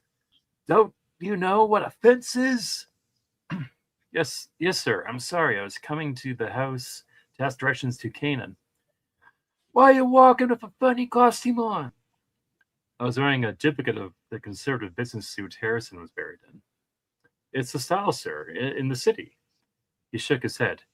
Kids, you just go over that fence yonder, he pointed, and head straight till you get to the road. Mind you, don't touch the fence and watch out for my goddamn beans. you get to the road and Canaan's to the left. I gotta say, the American accent, spot on. Mhm. Thank you, A sir. bumper sticker. He then turned and was stumping back to the farmhouse. In the truck stop, counter read 1995. It's not easy to be penniless in New York City. Not if you have a 20-year-old body and over a century's worth of experience in separating people from their money. Within a week, the man who had been Harrison was living in a high-class flat behind the protection of the East Village wall, with enough money stacked away to buy his time to think. He didn't want to be Harrison again. That he knew for sure. Besides the boredom of living the same life over, he had known as Harrison by the time he was 50 that his existence was not a particularly happy one. Physically addicted to the accumulation of wealth and power, incapable of trusting or being trusted. Besides, Harrison was a 5-year-old in Arkansas, just beginning the 2 decades of bad luck that would precede a century of nothing goes wrong. He had this sudden cold feeling. He went to the library and looked up microfiche of the first few years Forbes and Bizweek, and found out who he was by omission. For less than $1,000, he gave himself a pass, a few documents to match counterfeit inserts in government database, then a few seemingly illogical investments in commodities that made him a millionaire in less than a year. Then he bought a failing electronics firm and renamed it after himself, Lazatir Electronics. He grew a beard that he knew would be prematurely white. The firm prospered. He bought a plastics plant and renamed it Lassiter Industries. Then the largest printing outfit in Pennsylvania, a fishery after that. In 2010, he contrived to be in the waterfront crap game in Galveston, where he lost a large sum to a hard-eyed boy who was fairly good at cold rolling dice. Lassiter was better, but he rolled himself crapouts. It was 2 days after Harrison's 20th birthday and his first big break. A small bank, then a large one, an aerospace firm, textiles, a piece of an orbital factory, micro bearings, and data crystals, now named Lassiter Limited. In 2018, he still patiently manufacturing predestination. He hired young D. Thorne Harrison as a time and motion analyst, knowing that all of his credentials were false. He would give Harrison access to sensitive information. By 2021, he was junior vice president in charge of production. By 2022, vice president, youngest member on the board. He knew interesting things about the other board members. In 2024, Harrison brought to Lassiter's office documents proving that he had voting control of 51% of Lassiter Limited. He had expected a fight. Instead, Lassiter made a cash settlement perplexingly small and dropped out of sight. With half a life left to live and money enough for a much longer, Lassiter bought comfortable places in Paris, Key West, and Colorado, and commuted according to the weather and season.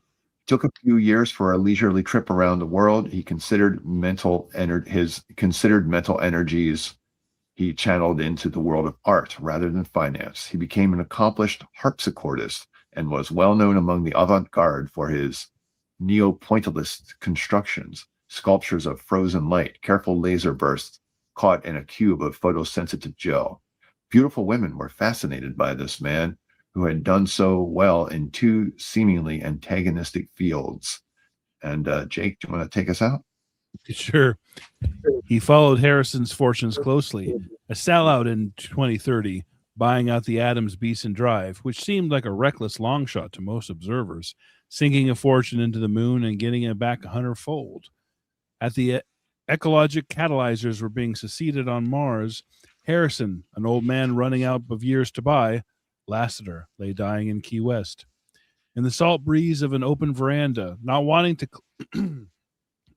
clutter up his end with IV tubes and rushing attendants and sterile frigid air, He had sent his lone nurse away on an errand that would take too long, his last spoken words calm and reassuring, belaying the spike of pain in his chest.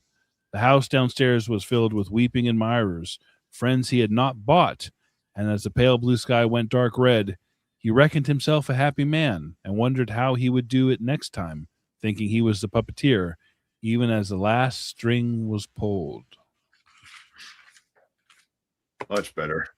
Way better. Fantastic. So much better. What'd you think, All right. George? Was that better? Georgia proofs. It's Georgia proof. approved. What do you think, buddy? Thanks, Joe. You saved the stream. You got the ick from what, You Joe got the- DaVinci? you got the ick? He didn't touch the nurse. Yeah. What do you think, George? Was that a good story? Was that a good story? Hmm? Oh, You know what it reminded me of was I felt like, and I mean, not for the first time when you read, oh, okay, you don't like puppeteers. I got you. Okay, that makes sense. They're kind of creepy in the same way that like mimes and clowns are. I got you. But anyway, no offense meant to any mimes or clowns in the audience. But There's anyway, lots. There's lots yeah. in the audience. But it reminded me, that Joe Haldeman, in probably, am I recalling correctly that when he was in the Vietnam War, I think he did some convalescing time too. You know what I mean? So, and even if you don't directly do any like hospital convalescing, coming out of a war is, you're wounded and recovering, even if you just get to go home and live a normal, what you think is going to be a normal life after that. Military service is debilitating that way to people. So, that's why I always felt like Joe always kind of works some of that experience into his life. I was surprised to see there wasn't a strong female love interest in the story per se, because he kind of works his love of his wife into many of his stories in one way or another. So it was kind of interesting. But he's a great author. That was a much better story. Oh, so much better. So much better. Yeah. But it doesn't end with that wonderful line though that we had from Joan DaVinci. Caressing. No one was That was anything. best line. She stroked its day-warmed carapace tenderly and settled down on the softening ground to wait for its reply. I mean, that's the rest. Shit. Now I want to know. I want to know the context of that scene now. So. You'll have to find out on your own. Yeah. Should we go back and finish it? Should we finish it? No. I'm so Please don't. not curious. I've never been so not curious of something in my entire life. Yes. Joe is here. Thank you, Joe. Yes, he did call us squares, which hurt my feelings a little bit, but it's Joe. Who's gonna argue with that? But yeah, you missed that we DNF'd the first story. First time ever in Rolling Shorties we DNF'd a story because it was that painful. We tried. And we still had 25 pages to go. We're like, we can't do it. Everybody's gonna stop watching, and I'm gonna get up and walk away. We would have still been reading it. I'm looking ahead. What's the page count on 73? What? I'm looking ahead to next week. Just take a look at page counts. Oh. So we get Save that for next week. Next week will be great. It won't be all like this. all right. So I any think thoughts about that story? Let's talk about that story, gentlemen. One of the highlights of Rolling Shorties is how often really bad stories get picked. It's actually one of the highlights of watching it. I think it's kind of enjoyable, really. It's great to bitch about a bad story when it's a good story. There's not much to talk about. Like, yeah, that was good. Yeah, I mean, Vietnam metaphor. I feel like I'm gonna get up tomorrow morning, and tomorrow I'm gonna get up and Joan Vinci is gonna have attacked about 10 of my stories and just write like really shit reviews of all of them. Like, look at this, no stars for you, buddy. Who are you? Don't you know I wrote the Snow Queen? Yeah, exactly. Okay, you redeemed yourself, Joan. You did. Ben Drake, I wonder which was squares Paul Lind. If you know, you know. I don't appreciate that. Rob is Paul Lind. And I got all dressed up. This is what Paul's saying. I Yeah. got all dressed up for nothing. Womp, womp, womp, womp. George That story was like watching George Goebel try to think. There's a deep pool. Oh, only old people know. Or if he grew up on like TBS in the 90s, it's just on reruns. Right. Yeah. Yep. Yeah. So did that Haldeman story feel a little bit like wish fulfillment, like a really wonderful kind of wish fulfillment story, which is something a lot of beginning authors are guilty of, but a good author can make into a story like that. You know, it's kind of It's a life lived twice, right? So, yeah. Hmm. And and he does maybe something again. different. Yeah. Yeah, I think as you get older, you certainly want that choice. You know, I keep, I find myself thinking about it, quite often, as do many of us older guys, I guess. But it's amazing how you don't think about it when you're in your 20s. Jack, you already said you're in your 20s last week. You said you're in your late 20s. Like, what are you even talking about? Yeah. It's basically Citizen Kane played out with a second chance. He gave up all of his wanting wealth and power, and at the end of it, all he wanted was Rosebud, his sled, and he just wanted to go back and have real friends and great art, and not have the inability to trust the people around you, and that most of us I think you're right. That's a great observation. That's well done. Yeah, that I agree. Chris says, I think starting over with the knowledge you have is now the ultimate wish fulfillment. And not only that, he makes his former future happen, right? Yeah. To see what choice that former person will make when they come back to do it again. Yeah. All because he watched out for the goddamn beans. Listen to your elders, chat. Listen to your elders. That could be a touch my bumper sticker. That was a good one. Rosebud. Rosebud. It's like the critic. Yeah. Rosebud frozen peas full of shiny goodness and green. Not going to finish that line. For a moment, I thought the story was going to be one of those recursive stories, kind of like All You Zombies, sort of, where he was, where like the young guy that was up and coming and mentioned in Lassiter was going to be him, recursively coming into the story and just reliving his life, regardless of how many times he tried to change it. And I thought he might have just been locked into like a causality loop that you can't get out of, but he clearly broke any kind of causality, by doing what he wanted and being able to change his life, because he wasn't really time traveling as much as he was just put in time. Right. Yeah. Like I do love the aliens kind of like bewilderment. Like, dude, you don't understand relativity. Like, what? Yeah. Like, clearly this is how it's gonna. This is clearly how it has to work, buddy. It's like, how can you not know that? Yeah. Yeah, so that was kind of funny. I felt that all felt very like whoever put together the visuals for Contact, as interpreted as a movie, not a book, definitely, probably read that story. I think they were maybe they don't remember reading it, but they clearly read it. Aesthetic amnesia, right? Oh, Ben, stop it. I like the change back. I don't know which end to talk into. That was great. That was fantastic. That was a great slam on doctors, right? That's a good one. Oh, we should have done the aliens like Paul Lynde. Oh, that'd be great. That's a good question, gentlemen. Would you guys, and this is obviously open, watch for my goddamn beans. Would you guys go back and, if you could do it all over again, would you? Yeah. As long as I have all this knowledge in my young body, yeah, that would be awesome. How about you, Rob? You're in your late 40s now, Rob, right? So you're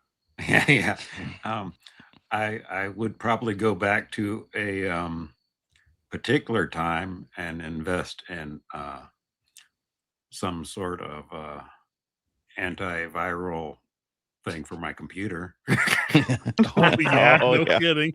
Oh, don't bring up that story again. I don't. Oh no. I'm not going. I don't want to be sad. I'm not going to. I'm just saying that would be the one thing I would go back in time and change. Hot single moms in my area. Where? Oh, I wish. Oh, there was a lie. You could also just go back and do like redundant or triple backup, and then you'd be right. Yeah. I don't. Sorry, I don't know the context. But what about you, Paul? If you can go back, would you? I don't know, because I think so, but there's like there's a lot of other things, like you would feel like you would want to better the world, or have all this information about everything that's going to happen, and I don't know. That's a lot of responsibility that I don't want to take. Yeah. And it would be futile because it wouldn't it work. would be absolutely It futile. just wouldn't work. No matter how hard you tried, it wouldn't work. Plus, what if there was another time traveler who went back in time just to thwart whatever you did? Are you saying Back to the Future isn't authentic? I saw him disappearing from the photographs, Jack. Okay, no. Well, what I'm saying is that if Orange YouTube is any indication, he would go back in time and probably hang out with his mom a lot more often. So. How about you, Keith? Would you go back? Do it all over again? Do it right? Don't be such a screw up. Oh, well, now I feel bad. Well, I can't change my life because then I wouldn't be here with you guys otherwise. Oh. But I would go back in time to stop us from reading the Joan D. Vinci. Load the dice. In fact, I'm here right now. Oh, jeez. Save us. Jake's just sitting there starting the stream. Suddenly I come diving through the door for the dice. No! How'd you get here? I'm from the future. You can't do it. This story sucks. But the last line is awesome. Wear your pants inside out. That's just what we wear in the future.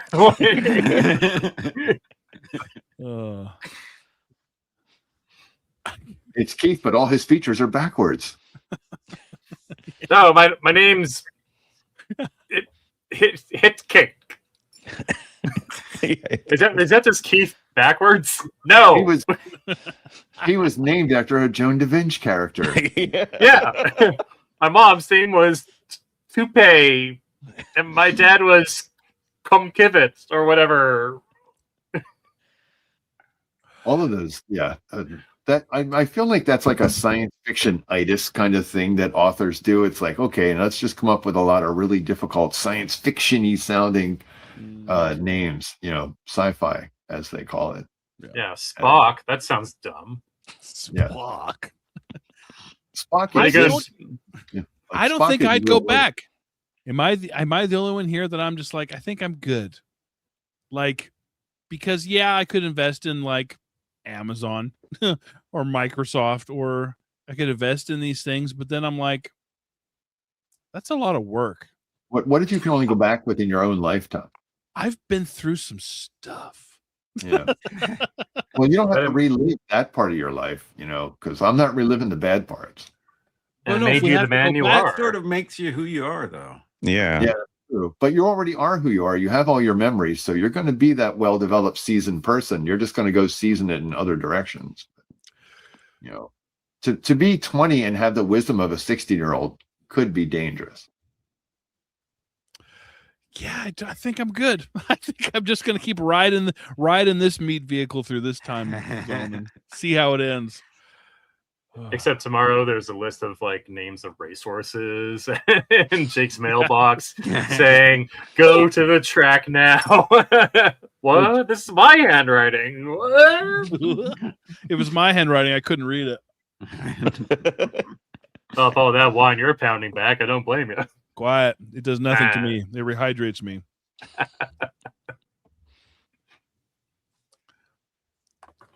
Yeah. See, Reigns is with me. We're not doing that. We're not doing this. We already had to do it once. We're not doing it again. Are you crazy? Oh man. I mean, I get my N64 back. Oh, you lost your N64? Yeah. How? Come over. I got my original N64. I'm gonna beat that kid up now. I'm gonna go back in time and beat that kid up. I got my original Super NES. Come on. Come over. We're playing. It's only I'll bring my 3,000 miles away. Genesis. Genesis? Get I out can of here, walk. piece of crap with that crappy sound Yeah, card. I got a Makes whole everything bunch sound of like it's retro playing in a tin consoles in the can. next room, man. I got like a ColecoVision. Then why do you want to go back to the past? You're fine in the future. It's great. You got a ColecoVision here. I know. I mean, can we go back outside of our timeline? Because if I can go back outside of my own timeline, I'm going back and listening to great music in the 60s. I'm going to attend concerts in the 70s. I'm going to have fun. are you just gonna quantum leap for your own bloodstream? That'd be great. Can I do that? Kyle's with me. He's like, I'm good. It's all right. It's all right. Yeah. Who knows what's gonna happen in 40 years? I mean, we're not that old yet, so. Speak for yourself. I know this is a filter. I'm really an 80-year-old man.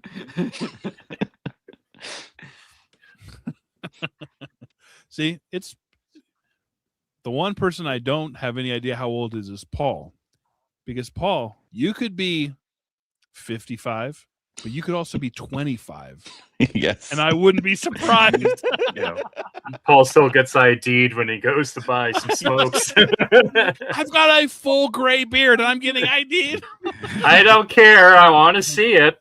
Okay, it's not fair, dang it. It's not fair. Keith, do you get ID'd still? You do, don't you? You got that baby face. Oh, you know, I haven't been ID'd in The like playful 6 ginger years, happening. I did get ID'd the other day, but only because I asked for it. Because she Really? ID'd the lady. She ID'd the lady in front of me. And then I was like, me too. Maybe I need to go like to a place I haven't been in a long time, because if I buy like liquor, I go to the same store all the time. If I buy anything else, like all the counter people know me. So I need to go somewhere and then I'll see if I still look young. That's right. I have an assignment due by Friday, mister.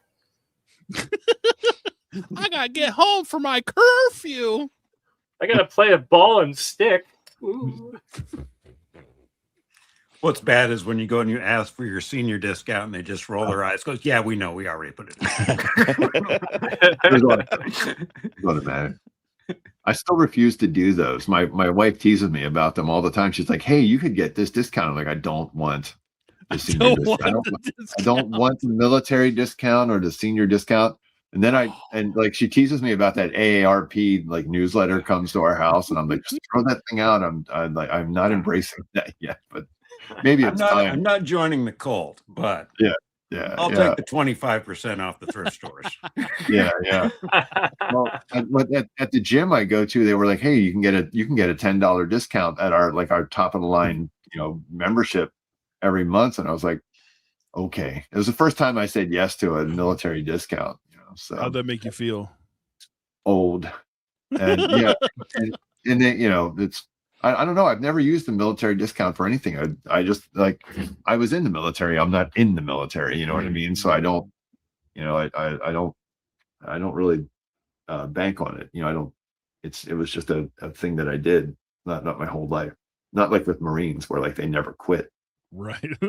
Well, either way, all of us except for Keith say thank you for your service.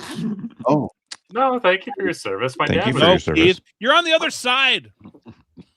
I respect the military. My dad is military or was military. For the enemy. For the enemy. Oh. What was your dad in? My dad was in logistics, and then he went into the militia. Yeah. Well, who'd he do logistics for? Was he Air Force or Marine? No, Army logistics. Army logistics. Okay. Yeah, he was stationed in Quebec for 10 years as a captain. Then went into the oil industry as like a lawyer after that, and then he moved to my city, Calgary, and then like got into the militia and became a colonel for our Highlander regiment here. Oh, how interesting. Yeah. Well, you know wasn't it Napoleon who said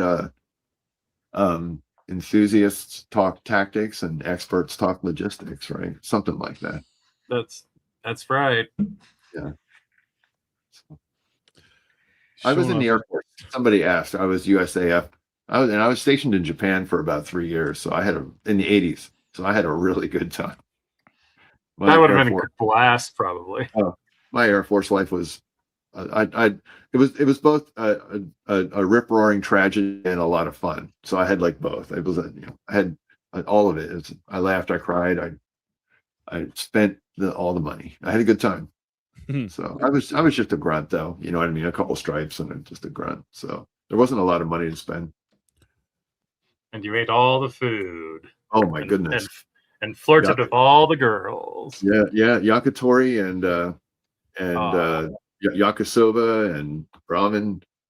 I ate an ocean of that stuff. It was really good. And back before it was popular. Oh yeah, sure. Yeah, I'd come back and talk to people about it in America, and they didn't know what I was talking about. But it's all over YouTube now. I dodged the Kiss Army draft. Oh, I was in the Kiss Army, dude. Did you join the Kiss Army? No. I was. Listen, I was Lee Majors fan club and the Kiss Army. I was in both of them.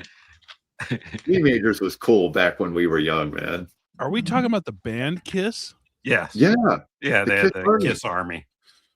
Oh, hey, I'd rather go back and read that Joan da Vinci story.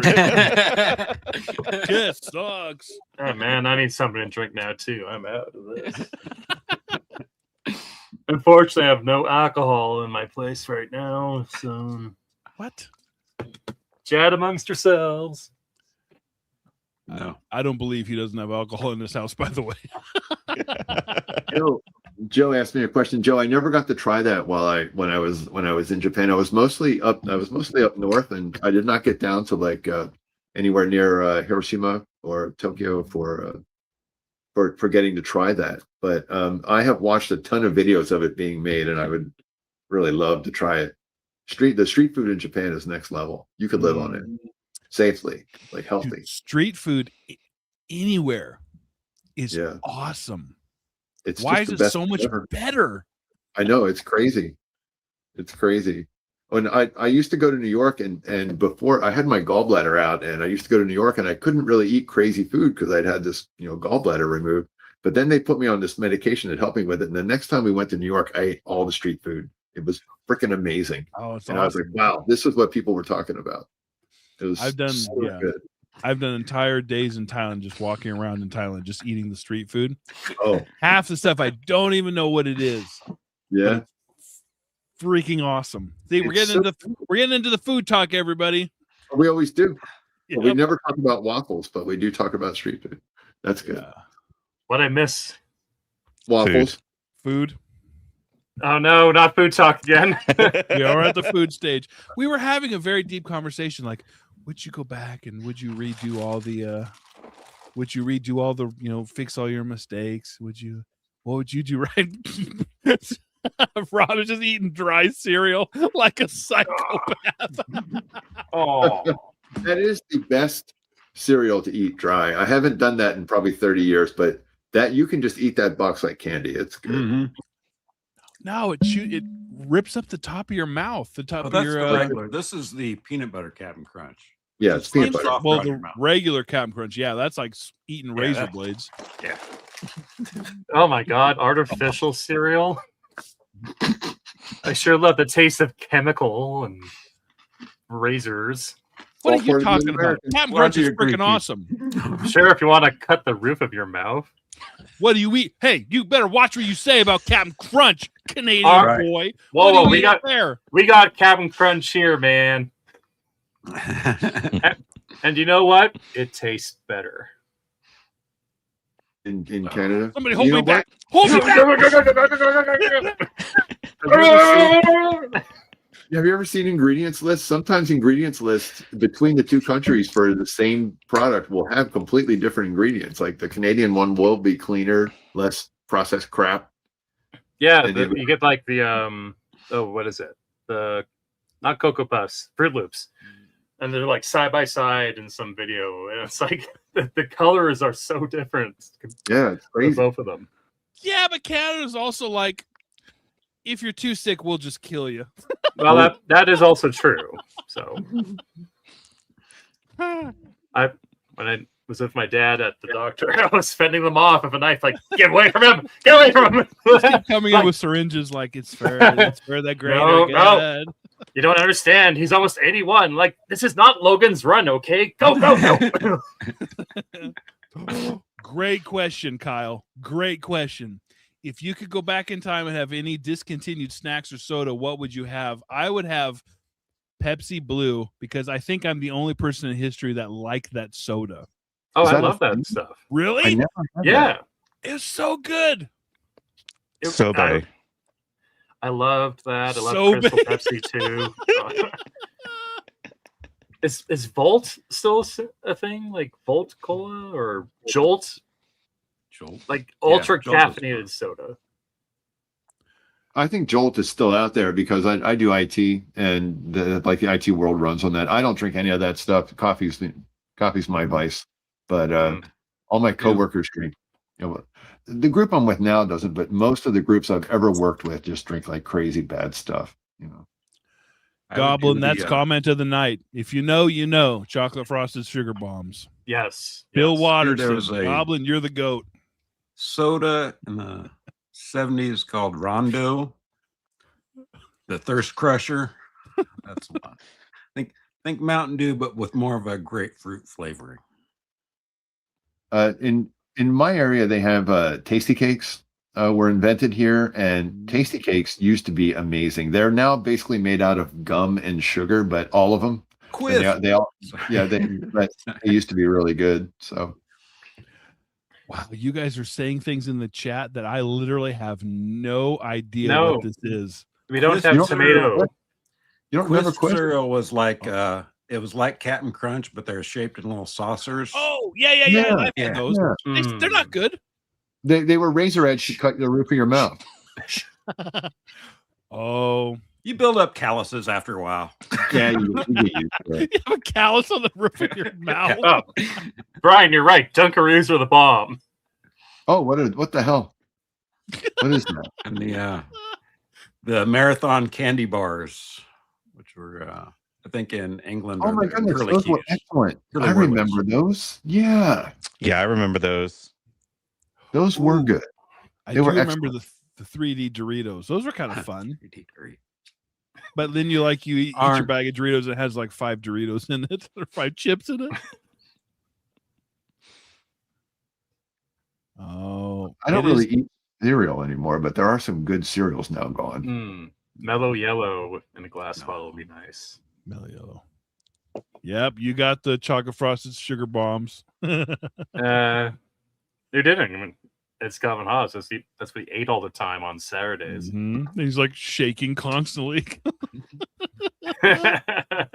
Trubby, they still make moon pies. I bought some for my kids a while back, and they're small. They're like this big now, but I bought some for my kids to put them in their lunch at the for their school lunch, and they're just like, these are great. They're like marshmallow sandwiches. Like, yeah, that's the most American thing ever. Anyone up? Oh, okay. Andrea, thanks for making us sad. Oh, that's not good. You made Rob leave, Andrea. What the heck? Andrea, I was looking for more snacks. You're making me hungry for snacks. Count Chocula. Yeah. Yes. He's still out there, though, right? It's still out there. That's for Andrea, the pores.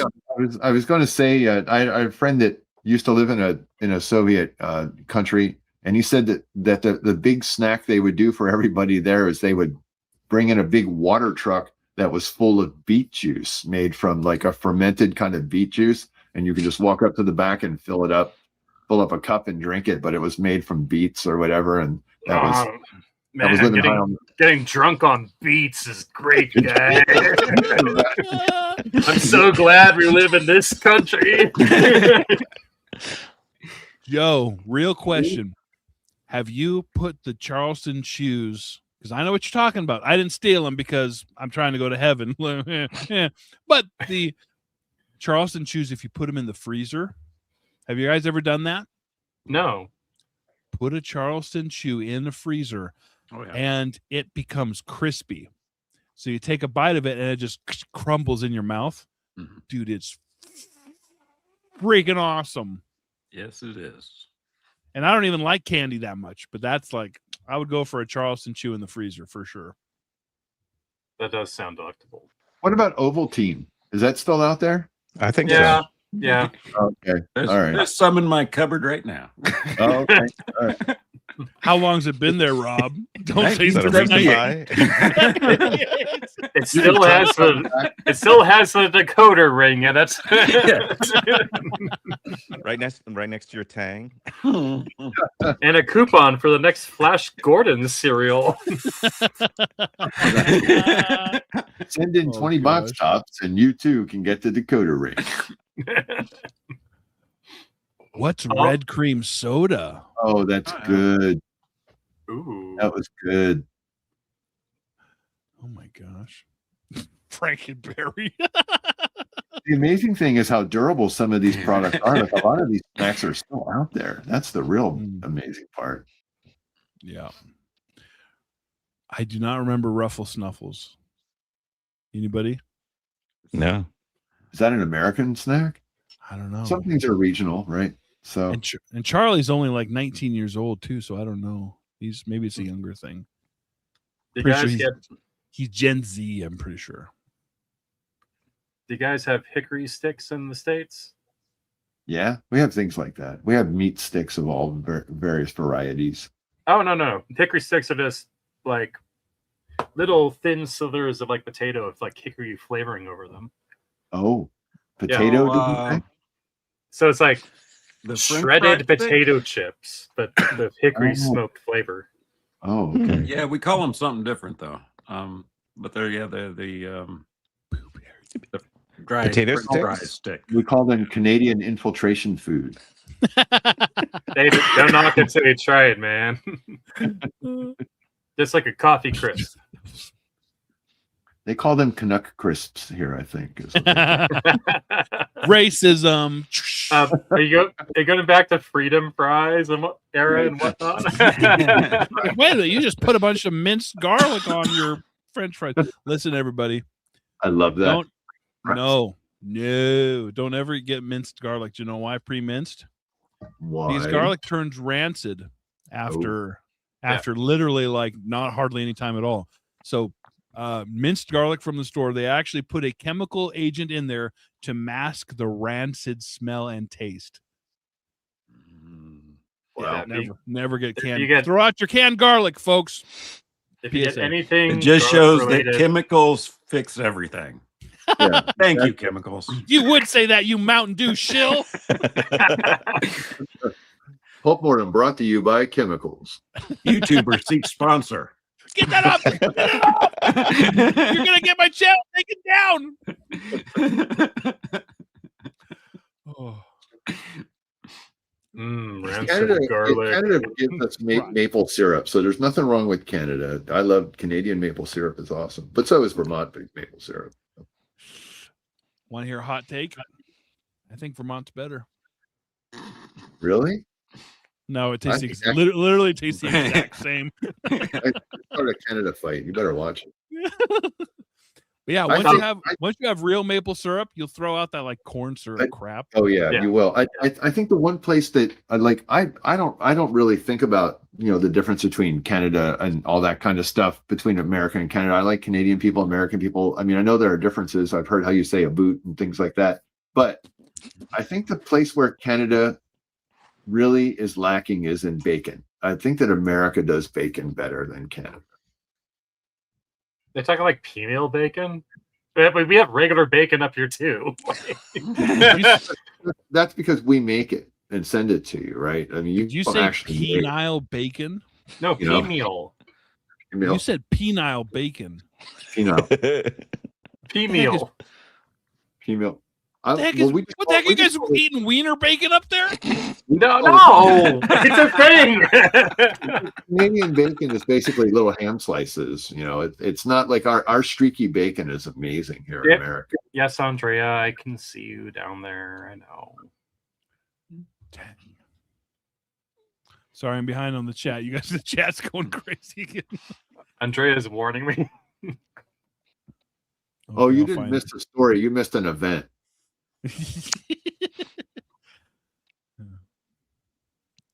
All right, hold on. I'm going to jump ahead of you guys so we can get current with the chat. This is what you wanted to highlight? No. Oh, remember candy cigarettes? Yeah. Yes. Did you eat the paper? And you could like blow the smoke out of them, like the sugar smoke would come out of them. Yeah, those were fun. Yeah, they had that up here to like 95, and then they kind of disappeared out of the stores. Not a good influence, right? Yeah. Now they refer to them as candy sticks, so they've taken the cigarettes off of them. Still find them in specialty stores.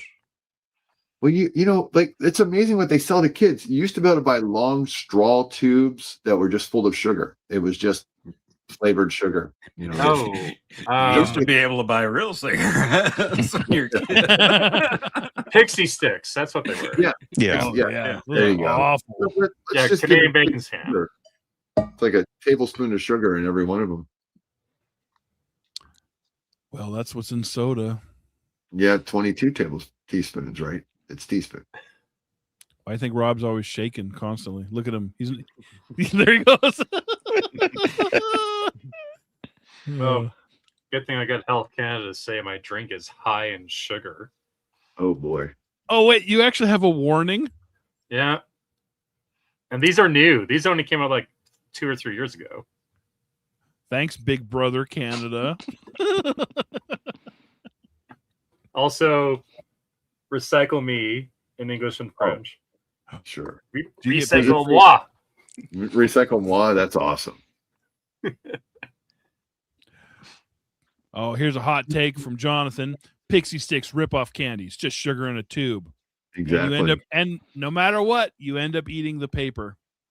Yep. And you can store the Pixie Stick. You're supposed to eat it? Like it's a Slim Jim? You're desperately hungry as a child if you're eating the paper. Oh. I guess that happens. I mean, you can. Wow. Yeah. Do you guys remember Fun Dip? Even as a kid, I was like, even as a fat kid, I was like, this is a bit much. In our kitchen right now, I have some Fun Dip. Shut up. No, you don't. No, you gotta show it. Go get that. There's I no don't- way. What's Fun Dip? I don't know this one. Oh, get ready for the most American thing you've ever seen in your life. Oh, wait. Is this like We'll give like a Rob a stick cardiac and... event. Oh, my goodness. Yeah, nickel nips. Sorry. It's like eating wax with the... Wow. How is this possible? I haven't seen Fun. What? I haven't seen this since I was like 4. Wow. Do you have a Dollar General there? Probably, but I don't go to Dollar it. General store has all these crazy candies for whenever. How much did you pay for that? More than $1. That's Rip off.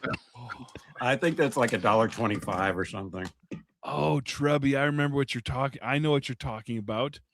Some Oh my type of goodness. weird liquid, and you rip it off. little And wax bottles you bite off the end. Yeah, yeah. nickel nips. Yeah. And the for sure wax gives you bottle. cancer, by the way. For sure. I think Really? they still have those in I don't Japan. Yeah. Yeah. Let's There's get this. So paraffin what- wax. What does Canadian Fun Dip Dr. look like? Pepper. Are you gonna? Can you show us? Yeah, show What's us a up? Fun Dip. Eat a Fun Dip. We're gonna put you on the big screen, and you're gonna eat a Fun Dip. I just wanted to see what they look like. I don't know what they look like. Imagine just the Pixie Sticks powder with a chalk candy stick that you. No, lick and no, dip we in. want you to show us. I'm not getting there. Rob is so playful. This is what Pixie. This is what Now we do whatever. Do you go with the cherry or the Raz apple magic dip. Dealer's Raz choice, but clearly Raz magic apple. dip. Yeah. What's that? Cherry. Cherry. I So you have these 2 packets. I'll probably just make a mess out of everything here, but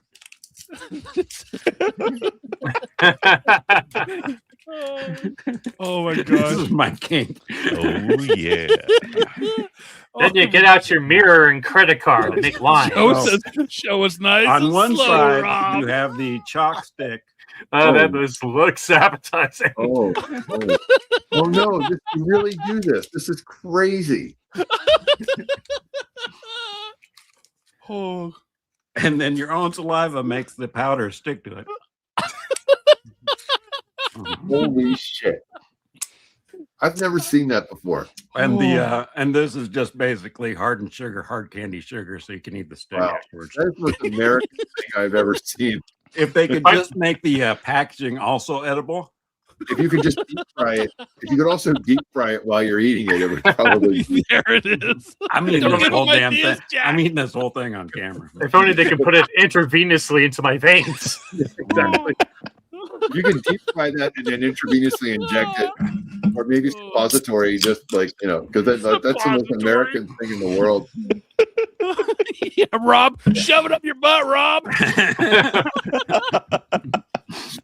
This guy's an addict. No, it's just fun dip, guys. This is better than the first. YouTube has peaked. Oh, wow. Chubby's going, oh, yeah, slower.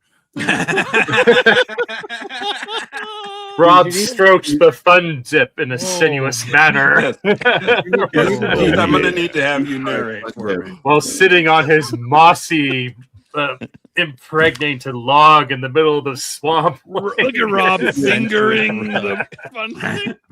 With your wood water knife. Wow. What the chat did know is Rob also had his butterfly wing membrane things stuck behind his spine. Wow. For his 1,000 eyes or whatever the hell Joan Da Vinci was talking about. Rob, you're gonna blast off like a rocket from all that sugar, man. You're gonna be able to fly to the moon tonight. While she's writing that, of course, Verna Benji's in the other room going like, "Oh, I really like my story. This is going to do well." hey, Vanna, could you proofread this? Yeah, Can't you tell I'm busy? Can't you tell I'm writing a deepness in the sky? Leave me alone. Yes, it's good. It's good. What's this? You got space amphibians? Yeah, great, dear. I'm just letting you guys know this is the best live stream ever, by the way. I can't believe Rob had a fun dip in his kitchen. Awesome, I've got Rob. so much more around here. Chicken sticks, zebra bars. Oh my God. Cans of Billy beer. Laffy Taffy. What's a zebra bar? Yeah, diabetes. Oh my God. Next week, diabetes. Rob's revealed himself to be Willy Wonka. This chat brought to you by Wilford Brimley. All right, get back up here. Zebra bars. The original. Rob, you have a problem. You have such a problem. I can quit anytime I want, Jake. Leave me alone. What's a zebra bar? It's in his mouth. Cheap peanut butter. Oh, really? Oh, that sounds great. That's all it is? It's like the inside of a Butterfinger. Oh, that sounds kind of good, That's actually. like those Chico sticks, right? That's like that same thing. Those are in the other room. You know, Brian's saying Rob is me. Maybe time travel is possible. Yeah. Rob says Brian from the future come back. If Rob eats enough sugar, this just proved, Brian, I am your father. Listen, I am you and you're me. if Rob gets enough sugar and caffeine in him, he time travels. That's it. He just takes off. He just vibrated so fast. He went back in until I go time. past the speed of light. It's like Brian Futurama. Oh. Rob just slowly vanishes into another time. No, I'm real. I'm real. All right, real question. Rob, do you have Bit of Honey? Oh boy, that's one of my I wife's do. favorites. I can't remember which room it's in, though. Wait. Stop. Hold. Let's not bury the lead here. You have different candy caches in different rooms. Well, there's You some in got the candy kitchen. hidden in every corner. There's stuff in my office. And For emergencies, obviously. That makes sense. You see, on his trip, we only saw like the places he stopped to buy books. We didn't see all the candy stores and like the random like halls of like sugar he I brought bought. a box next to me on the driver's side or the passenger side seat. Oh, there's the dollar store. Let's go in here. Oh, I haven't seen this since 1968. It's probably the same stuff they had on the shelf in 1968. But hey, yeah, just covered in dust. You're like, it's still fine. Get his candy rooms. Yes. Wow. This is incredible. Rob with candy stashes. There's also some Dad's root beer barrels up there. Some. Oh my Oh, goodness! those are inedible. Are you crazy? Not supposed to eat them. You just let them dissolve in your mouth. Gerald says I'm getting fat just watching them. We're getting secondhand diabetes from you, Rob, and you're skinny and you don't even have it. It's not fair. This is the most entertaining food talk we've had so far. Hello? I had to prepare because I knew you guys were going to start talking about food, and then I was just going to be starving the entire rest of the stream. So, Well, I guess surrounded candy myself. isn't technically food, so it doesn't count. That's true. My name is Rob, and I'm a candyholic. Fruit by the foot, man. I did that in the 90s all the time. Everyone on playgrounds is having fruit by the foot, like, yeah. And then you try to gobble up as fast as possible. Forever, Trubby, a Twinkie will last forever. Yeah, I think they will. Not around here, it won't. Popcorn balls. That's great. I'm down to my That's last sad. 100 Twinkies. I gotta get more. I will say, I'm not a big sweets guy, believe it or not, because I'm giant and fat. But those zingers, you know what I'm talking about? The Twinkies that with like raspberry and coconut on them. You guys know what I'm talking about? Yeah. Oh, I don't know the raspberry yeah, coconut yeah. ones. Yeah. they're great. At least they were when I was 10. I don't know if they're still great. I don't like the texture. I don't like the texture of shaved coconut. Now, have you Wow. ever surgically unrolled a ho-ho and put peanut butter in and then rolled it back over? No, because Or was that just me? Yeah, then what? Do I turn myself over to the police after that? Yeah, I was sure too. It's like ever surgically dismember a hooker and then roll her out afterwards. I'm not sure if this is a crime, but it feels wrong. It's okay. I had it in a sugar dream once. Chris says Rob's in like a fugue, he's in like a fugue state of like sugar buzz, complete overload. The scalpels were for the ho-hos. Yes. I swear. Oh, I thought you meant ho-hors. Has your family ever tried to have you committed for? It's like, oh, he's crazy about sugar. Oh, Mythologist Ed here for the worst take of the night. Might as well eat packing peanuts. Oh. Yeah. That just brought me down, man. Rob probably likes them. Listen, I admire it. What was that? What was that peanut butter thing you were talking about? I want to make sure I got that down. That's you take a ho-ho and can you slice dissect it down? it? You unroll it. Then Okay. you spread peanut butter on the inside layer. Roll it back up. That's great. What kind of peanut butter? That's going to be his video. next. I'm It's doing a video. on it. culinary science, Jake.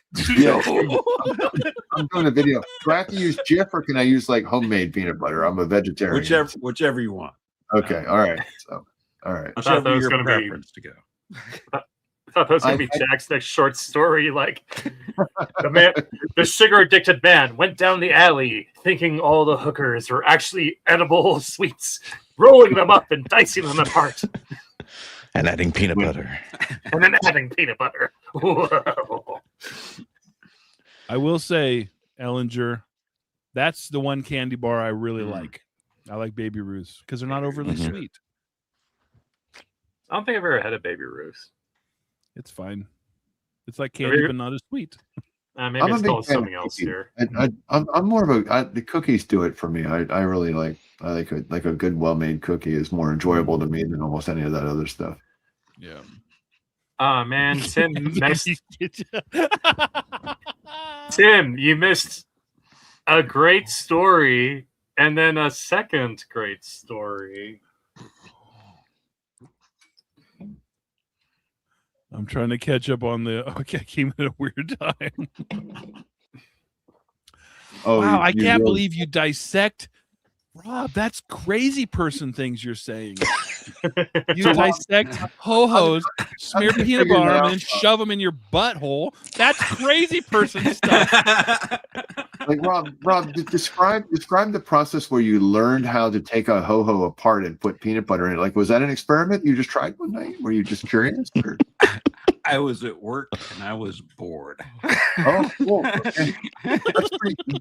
And the vending machine had ho-hos, and I had some butter in my So life. in between pixie stick bumps, you're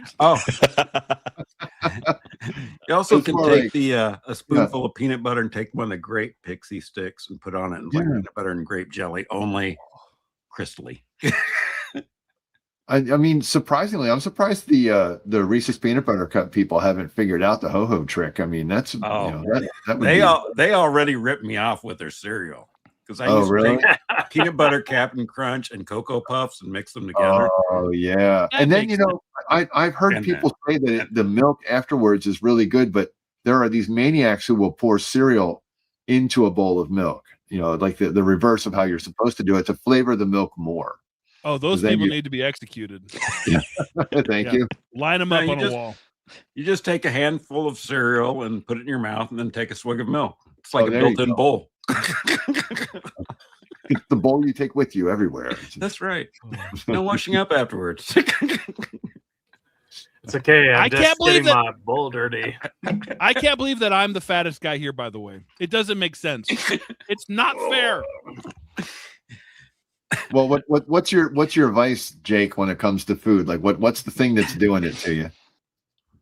Is there a number one food like macaroni and cheese, maybe, or? Well, I won't say no to mac and cheese. No, it's bread. It's carbs. Okay. That's it. But it's obviously need to go on the Fun Dip diet. Yeah. Talk about Fun Dip again, and we're gonna throw hands again. Do you hear me?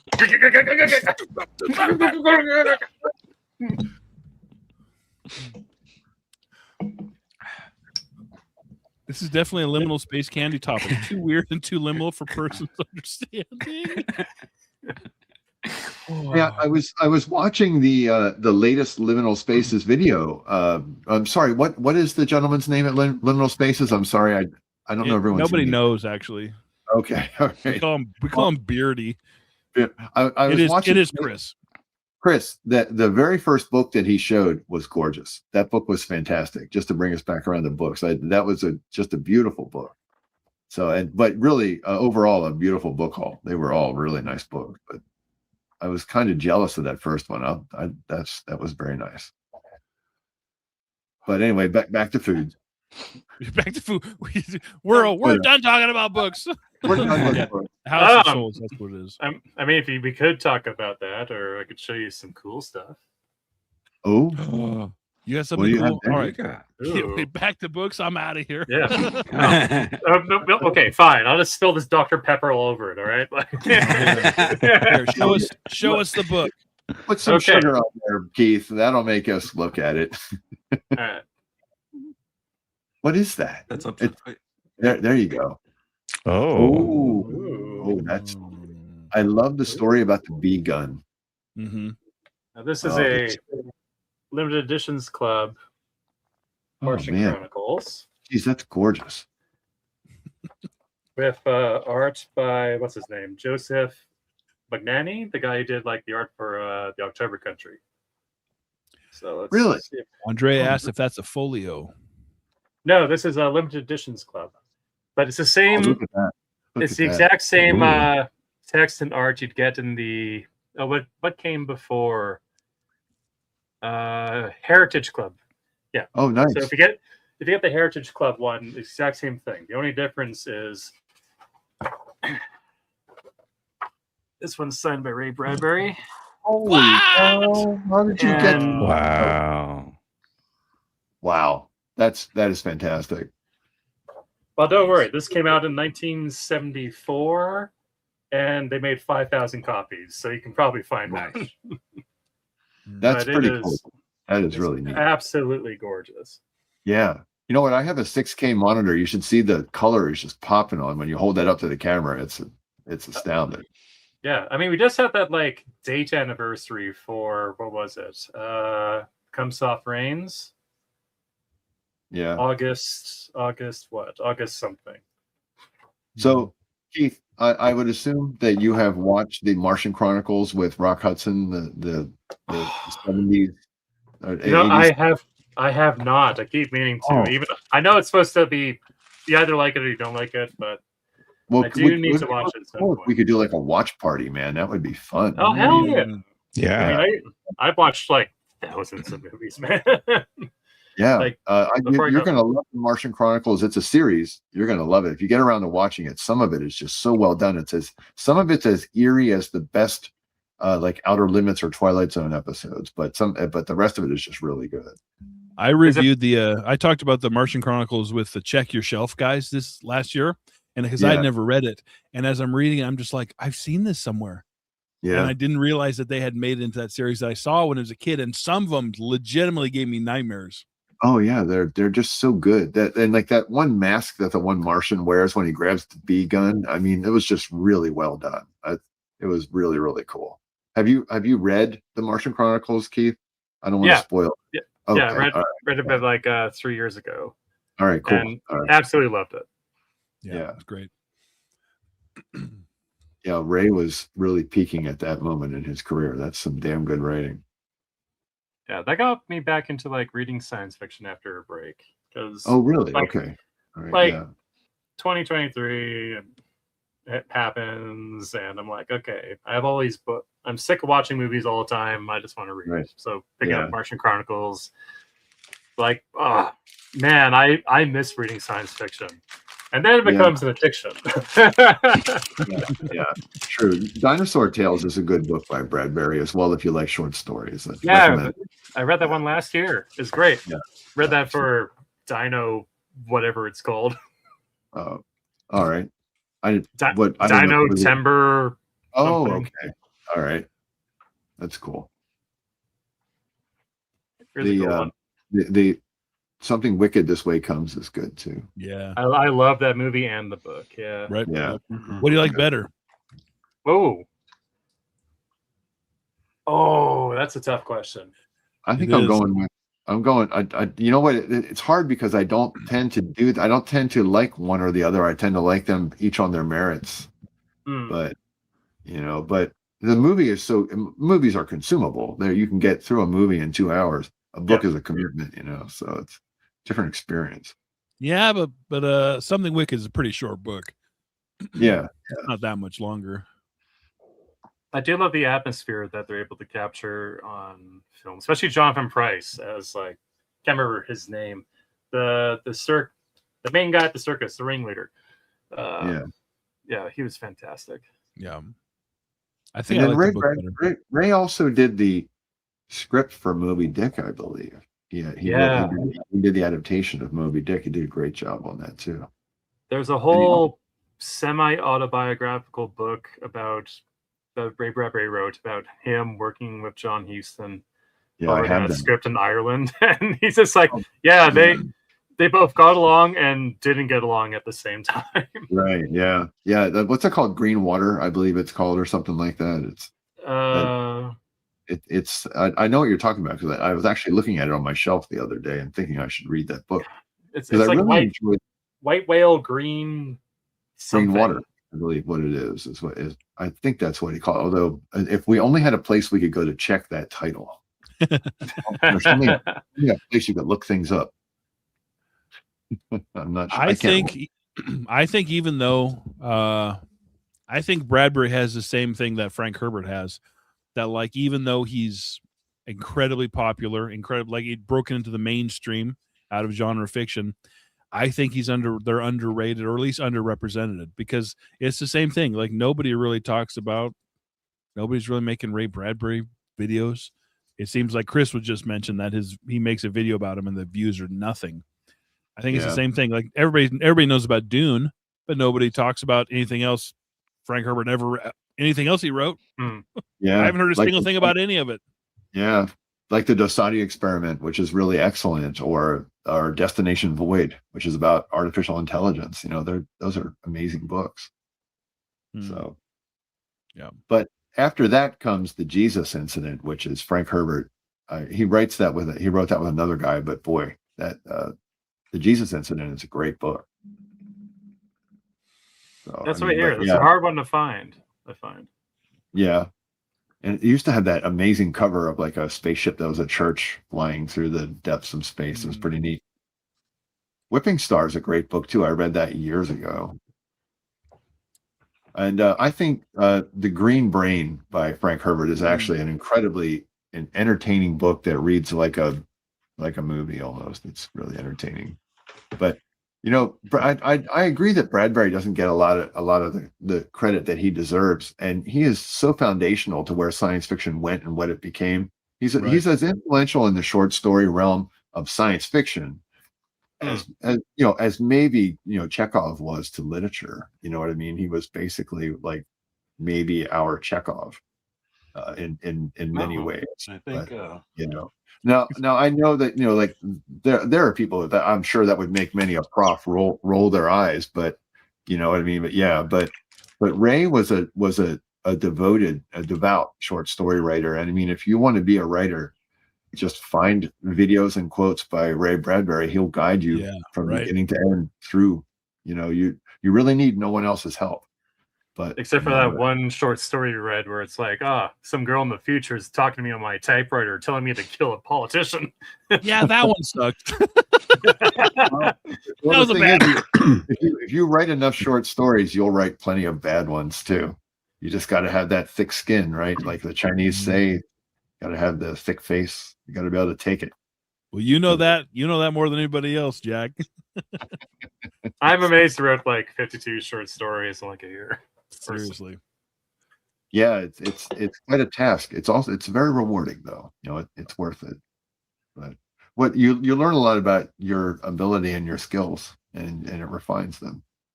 As with anything, right? Anything you throw yourself into. I wasn't going to highlight this comment, but I do love Tim, so I will highlight it. But Tim, no more. Okay, buddy. That is a great song, though. I mean, you could look it up. We can't play it in the background, but oh yeah, I read about that somewhere. Oh, I didn't know that. I didn't know he wrote anything like that. Yes, the song. I remember this. Yeah, that is great. I just listened to it the other day. You haven't seen the "Fuck Me Ray Bradbury" song? No. It's so good. It's really good. You've been living under a rock?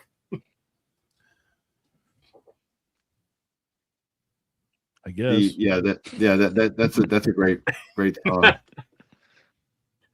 I could sing it right now, but I won't.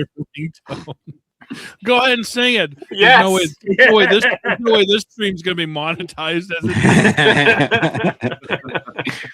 it.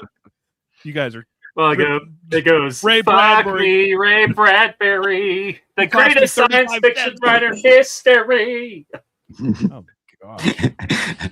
Poland sings. So anyway, you haven't heard it either. Back to Pixie Sticks, everybody. Oh, no. Okay. Well, all right. I tried. No, let's just look at what other crap I have in the corner. I'm too impatient. Somewhere.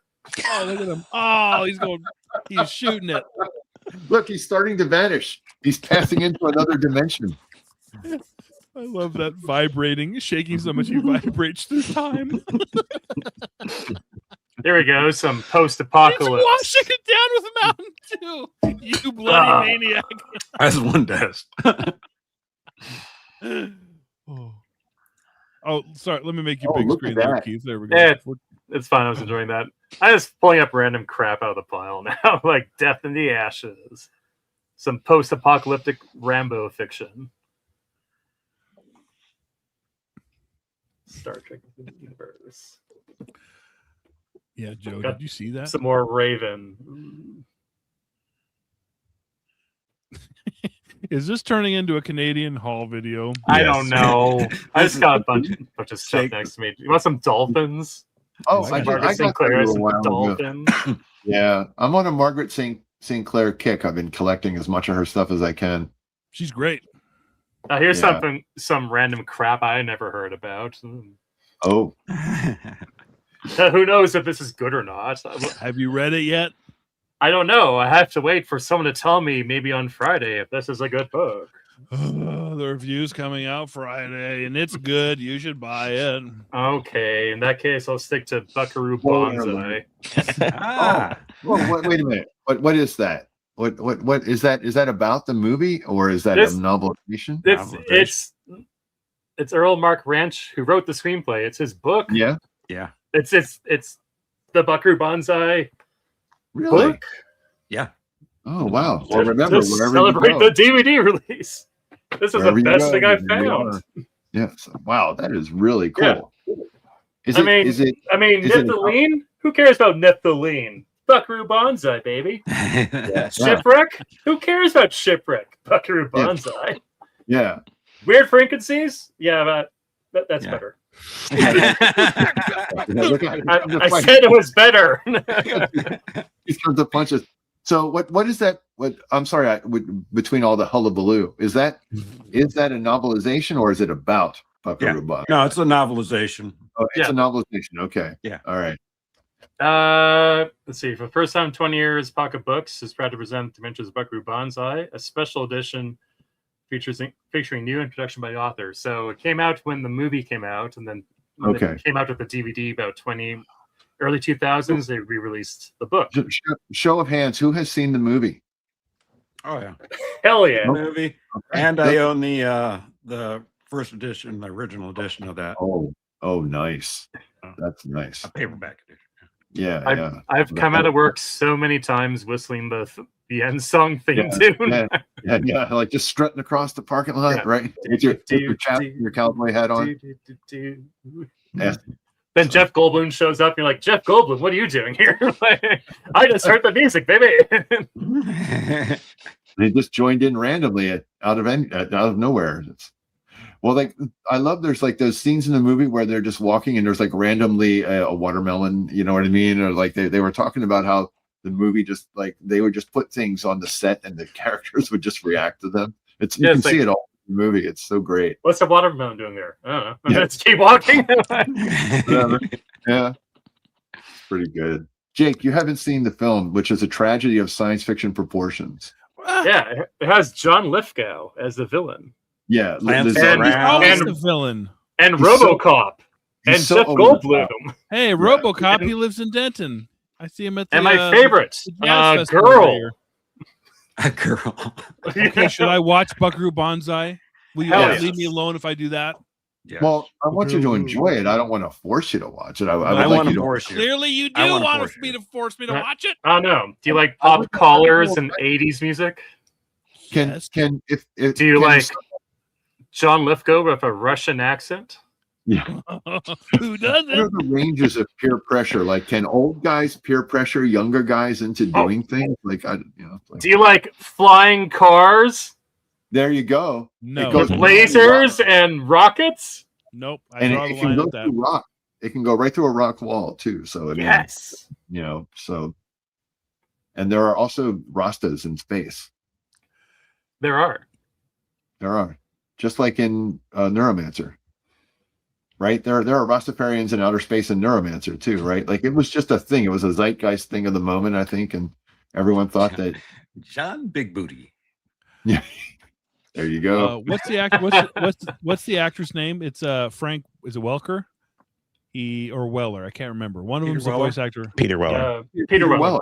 That's what Dr. Peter Weller. he lived in Denton for a long time. I think he was originally from Detroit, but he lived in Denton for a long time. Yeah, thank you, Jonathan. Peter Weller. And no, every year Denton has a big jazz festival, and all he does now, Peter Weller, is has a jazz band, and so they play every year and stuff, and they're really good. He has a great YouTube channel. It's full of just cool short little videos of him talking about coffee and Italy and art, and it's wonderful. Yeah. He's a cool guy. He's cool.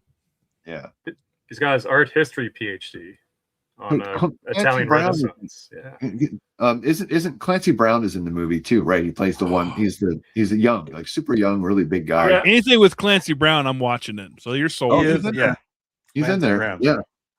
Yeah, and it's before Highlander, so and Shawshank Redemption. It's young Clancy Brown. So yeah, there he is. Yep. What's the best movie adaptation, book to a movie, or vice versa? That's a good question. Ooh. Oh, I don't know. Have you ever the Razor's Edge is I always like. I know people don't like it, but I always thought that the movie, both the original and the remake I've always really enjoyed those as adaptations. But I recently started reading The Big Sleep, and The Big Sleep is a word for word. Humphrey Bogart does almost like a word for word reinterpretation of the movie, but it's still really good. So it's all there, they really captured it.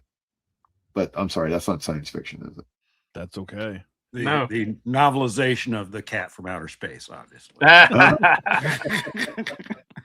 No, Jack, I was going to say Maltese Falcon, John Eason's Maltese Falcon, because that's basically just all he did was take the book, chop it up, and put it in screenplay format, and then cut out what the censors wouldn't allow. Like the book is the movie. Yeah. Now, I think The Big Sleep is more fun than the Maltese Falcon. Like, I'm not saying I hate the Maltese Falcon, but I feel like The Big Sleep is just, it's sassy and kind of spicy. There's like a lot of implied sexuality and naughtiness and like violence in The Big Sleep. It's like the gritty side of LA, the underbelly kind of is really represented very well. I kind of like that. It's missing a fat man though. Oh, well. Yeah. It's missing a fat man and an effeminate guy. Taking it to Humphrey Bogart and being like, no, man, that bird belongs to us. That's why I love the Maltese Falcon. Like, Big Sleep, fine, but who kills the chauffeur? Oh. Who kills the chauffeur? Like, who killed him? Gary might have slam dunked it here with Heavy Metal. Oh, yeah. Mm-hmm.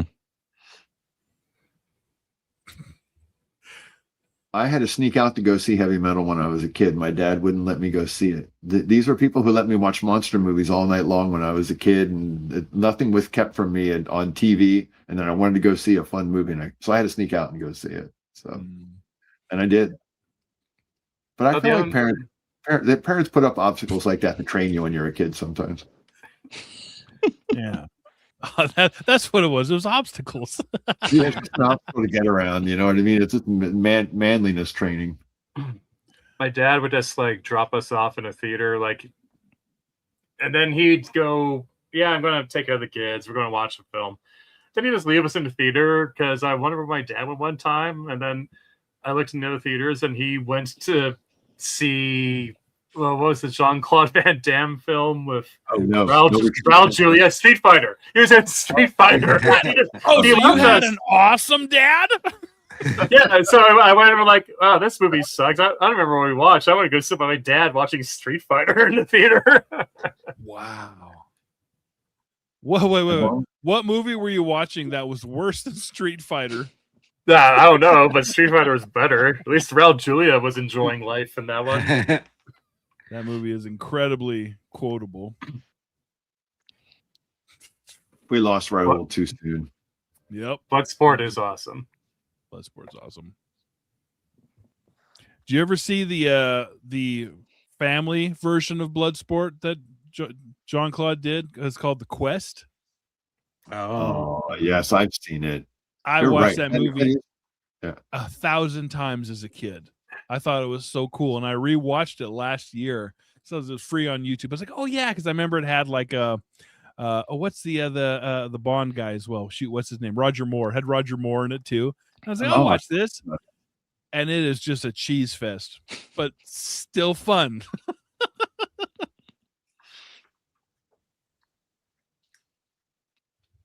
Oh yeah. Because I That's when couldn't remember the name. Yeah, exactly. Lady I felt like we were just maybe we were a little more willing to have fun back then, but I think a lot of those movies now go straight to video, so they're out there. They just don't make it into theaters anymore. No, it's called Straight to Tubi now. Yeah, exactly. There you go. Straight to Tubi. I mean, I would like to I'd like to make a few straight to Tubi films. Just get a bunch of dentists, and you got your tax credit right there. There you go. Right? Yeah. And then you could go film in Bulgaria, pretending it's Nevada. Some of those James Bond movies, the opening credits are like, "Hey, you guys know you're just filming a bunch of naked ladies, right?" Swimming and jumping and bouncing around and doing somersaults. And I was like, "Wait a minute, this is just a bunch of naked." Even as a kid, I'm like, "Hold on, this is just a bunch of naked women on the screen. This is rated PG. What are they doing?" How you doing, Paul? I'm doing well. Thank you. Yeah, Paul, tell us more. About movies? About anything. Do you have fun dips? I don't have fun dips near me right now.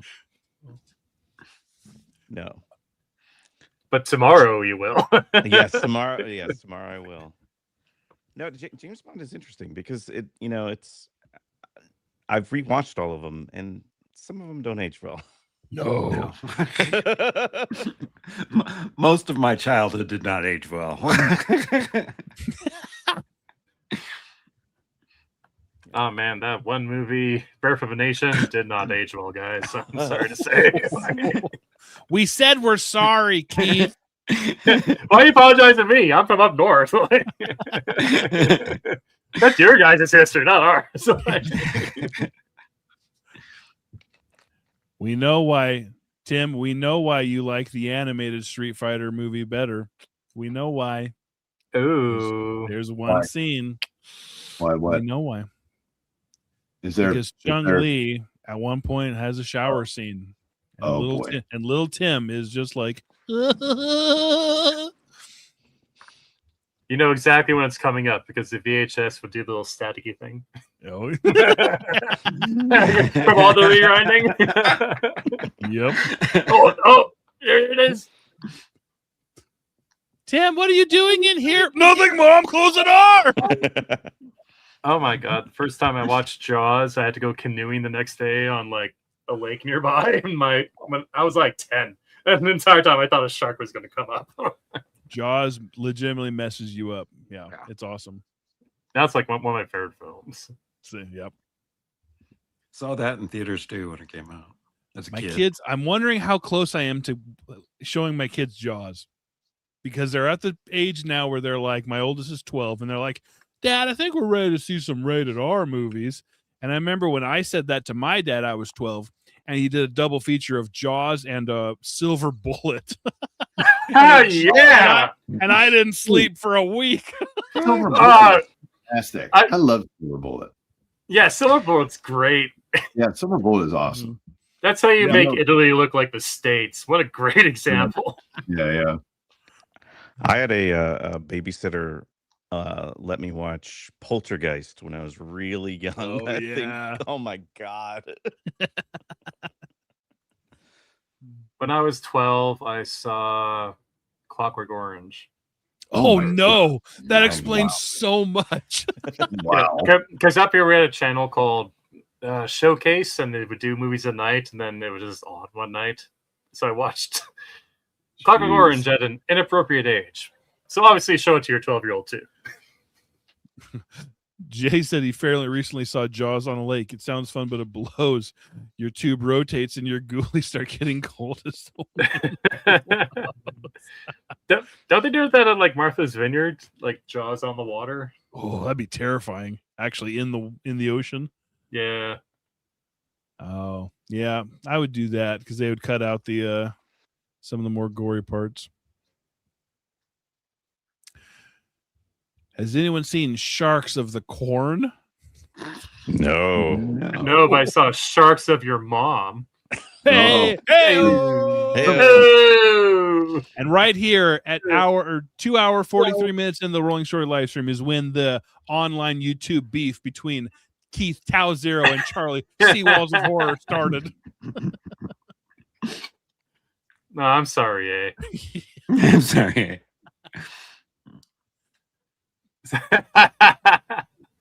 I know, Alien was good. just kneecapping people left and right. Mm-hmm. I think the first time I watched Nightmare on Elm Street was in the theater the weekend it came out, and I remember I was actually living in, my parents had moved to a new home, and I was living in the old home alone, and I had to go and sleep home all alone in a big house all by myself after seeing Nightmare on Elm Street for the first time. I remember genuinely being afraid. I think I slept down on the sofa because I was too afraid to be upstairs. So it was a lot of fun. Movies don't scare me like that anymore, so they just startle me anymore. Like startling movies I hate. Like, yeah, I can't. I watched that what's it called when it came out? The shoot. The one with the Insidious. I watched Insidious when it came out. And it's fine. It's a fine movie. But it's just constant jump scares, right? Constant jump scares. Hate it. And so I hate the jump scares. I love creepy atmospheric horror, but the jump scares, they just make me mad. And so I'm falling asleep, and I'm constantly about to sleep, and then and I wake up, and because I had a jump scare in my mind. And so I'm like, and then I try to fall asleep again. I could not sleep that night, not because I was scared, but because I kept startling myself awake when I was about to fall asleep, thinking about that stupid movie. It pissed me off. Yeah, Dumb Space. I like the Pinhead movies too. Someone was right about Sharknado. Kinda. It wasn't a good movie, but it was a money maker. Absurdity makes money too, right? Oh, John Carpenter's Carpenter's have in the other room. Yeah. John Carpenter's Thing still takes the cake for me. Oh, Like the Thing is just amazing. It's an amazing movie. Yeah, I watch The Thing at least once a year. Yeah. I'm with you, Jake. I haven't in the past few years, but I used to do that. Yeah. Well, it's such a good movie. I mean, it's so well done. Right. The thing came out in 1982, right? And so the 1982 was this amazing year where there was this confluence of all these great movies that came out, and the Thing was actually at the time the least successful of that year, but really had the most staying power, culturally speaking. It went from maybe not being appreciated in any way, shape, or form, and maybe even talked down when it first came out, and now those same critics speak about it in glowing, loving terms. You know what I mean? Everybody loves that movie. It really won people over. That soundtrack. I think I have that soundtrack by Ennio Morricone, which is more well known for his westerns. Yeah, The Thing was the first DVD I ever bought. There's a really great book called The Future Was Now. And it's all about, I don't know, I'm just trying to see if the book cover can even show here. But it was here. It was called The Future Was Now is what it was called. And so I don't know if it'll actually focus in there. But anyway, this book is about that year when that really pivotal turning point in film in 1982-83 timeframe, when all that one summer where just all these amazing movies all came out at the same time, and they're basically it's what everyone still talks about from the 80s till this day. Yeah. So I mean, because it was really Kurt Russell's transformation from the Strongest Man in the World Disney movies, where he was just this really silly character, into Snake Plissken and then McCready. That's a humongous. So good. Yeah. Just he rewrote himself as the 80s man. You know what I mean? He really did it. It was really something. Plus the amount, that movie is so much smarter than it has any business being. Oh yeah. Every little action is foreshadowed, is set up, even pouring his booze in the chess machine to cheat. Every single aspect of it is just so good. And yes, you are right, Tim. Everyone has a man crush on Kurt Russell. Yeah. There's no doubt, especially 1980s Kurt Russell. You know what Call I mean? me Like, Snake. yeah. You messed up, Pliskin. Yeah, but you sent me in there. Ooh, I'm getting shivers. Well, what's the best horror movie you guys have seen in the recent years? Because I would say for myself, and it doesn't seem like hardly anybody talks about this. I've mentioned it one or two times. Maybe it was on Jeff's channel, but The Ritual. That I loved The Ritual. I straight up loved it. The yes. Okay, yeah. Yes, that kind of takes place in Norway, and they basically get lost in the woods where there's this ancient folklore, ancient god or whatever. Dude, it's phenomenal, and nobody's seen it. I have. It's amazing. And I think it's we've called talked The about Ritual. We Yeah? can be The friends Ritual. again. Nice. Instead of punching, they're shaking hands. Come here, That's bring it in. good. No. There you go. TCPIP. This is how you improve international relations. You talk about horror movies. You'd love it, Chris. You would absolutely love it. I grabbed some stuff from my collection in the other room. Oh. I have like 6,000 movies in the other room. Oh, So excellent. I grabbed some cool stuff like Is the floor bending in that room? like the Evil Dead, Evil Dead. Evil Dead. which is very delicate. Yeah. Is it real human flesh? No, it's disintegrating silicone. In fact, a couple of things just fell off right now while I was holding it. But that is a delicate one. Got Reanimator, H.P. Lovecraft, and the great Jeffrey Combs. Yes, Yeah. Jeffrey Combs is the goat. So the great. the B movie goat. And my Hellraiser 1, 2, and 3 box set. Nice. The Scarlet Box, which has some Clive Barker art book in it too. So all is preliminary sketches, production diaries, and a lot of art. Whisper in the Dark is a great story. Yes, it is. How about you, gentlemen? What's some good horror you've seen lately? Because now, when we approach the 3-hour mark of a Rolling Shorties live stream, we transition from food to horror. So, if anybody's new around here, I'll tell you what's a real horror: my love life. I really like The Witch. I think The Witch was maybe the last movie that I saw that I enjoyed the horror on a cerebral level, because I'm not really afraid of anything in a horror film, but because I guess you just kind of age out on that, but you do not age out on something that gets into your head. You know what I mean? Right. And so it's really if something can get in your head, and I enjoyed how terrifying The Lighthouse was too. I just allowed myself to be as afraid of that as I possibly could. We're also jaded from so much content and media and different things like that. And plus, the real world is plenty scary enough. But it was, I thought The Witch and the Lighthouse were really done really well. But other than that, I don't think I've really checked out any good horror recently. But certainly Ritual sounds good. So you got me curious about that. Yeah, definitely. It's on Netflix. You enjoy it. Is it really on Netflix? Maybe not in the States.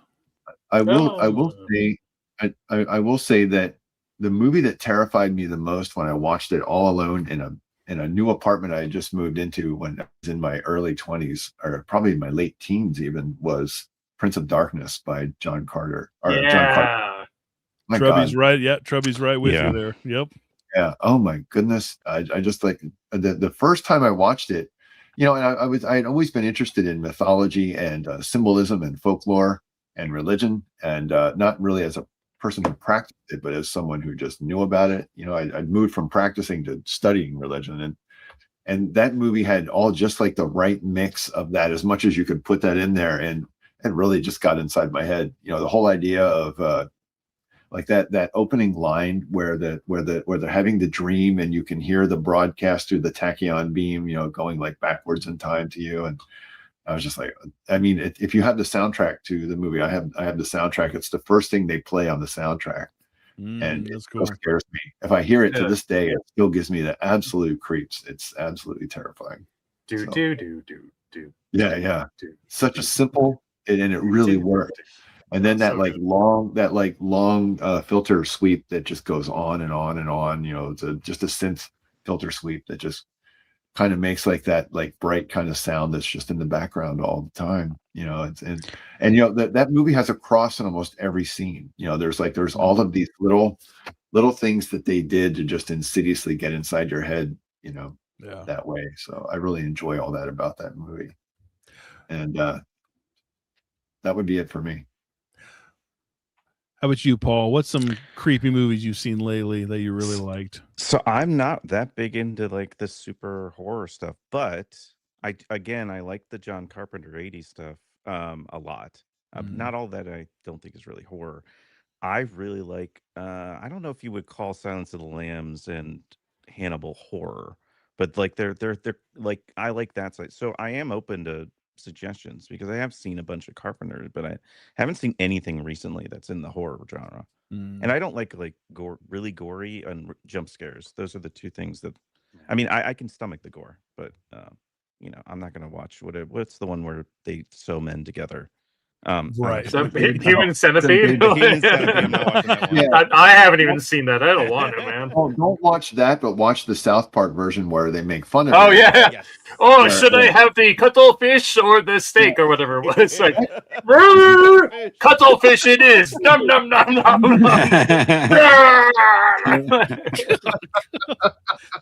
Who the hell eats cuttlefish that fast? It's so disgusting. It's so Kyle, I believe in you. Have any of you guys seen Iron Lung? No. I do want to. Loved it. It's great. Okay. Really? It's based off of a super trippy video game that some indie developer made, and it was made by the YouTuber, I forget the guy's name. Really big Markiplier. Oh, Markiplier. Really Yeah, big yeah, YouTube. okay. Yeah. I was shocked at how much I loved it. It was actually great. Like if you don't know the story, basically like the universe, all life in the universe gets wiped out. All stars in the universe disappear. All that humanity has left is like the space station, and they land on this planet, and this planet has a ocean of blood.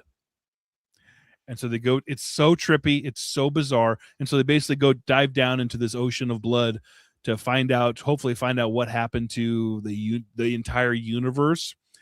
And this ocean, but the only way to get down there is like there's no cameras, so you have to like use this, or there's no windows in an ocean, you can't see through blood, so it fires this like X-ray vision, and this guy basically this convict gets sealed in this iron lung and gets shot down here. And he's basically just taking screenshots of where he's at, and he takes the whole movie is him in this really claustrophobic iron lung. It gets very bizarre, very cosmic horror twisted.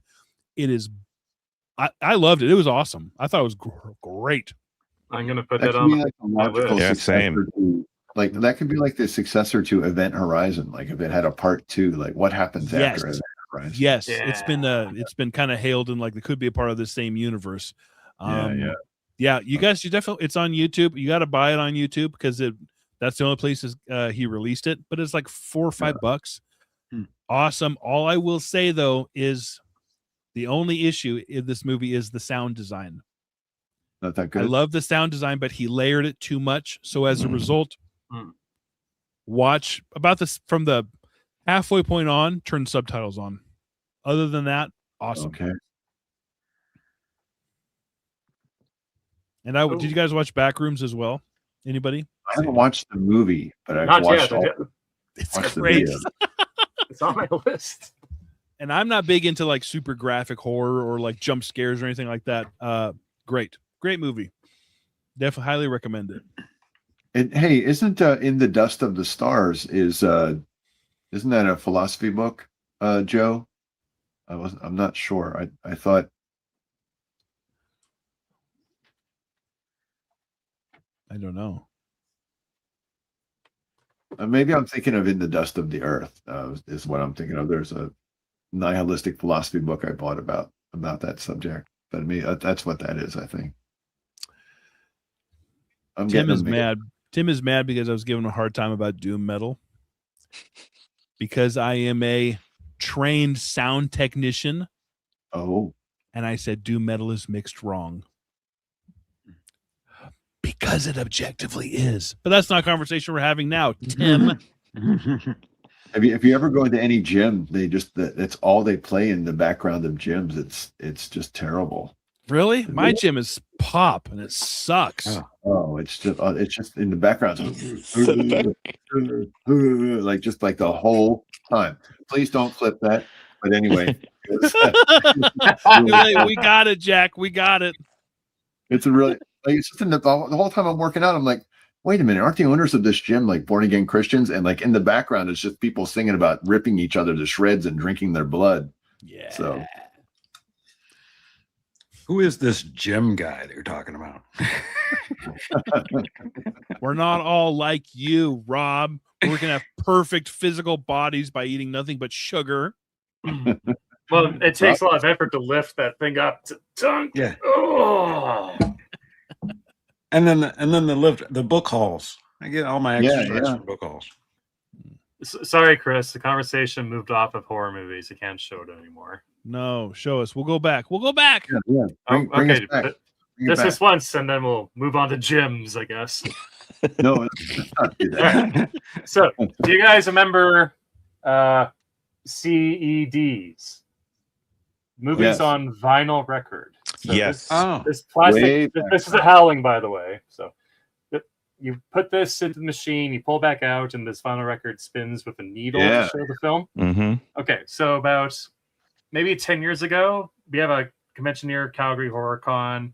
Went there with like my best friend, just for this signature, because who was there but Dee Wallace? Oh. The mom from E.T. and also in The Howling. Nice. And she is tiny. She's still adorable. I'm just like, you're my movie mom, because E.T. who I watched all the time as a kid. But yeah, I got laser discs over there too. I got a bunch.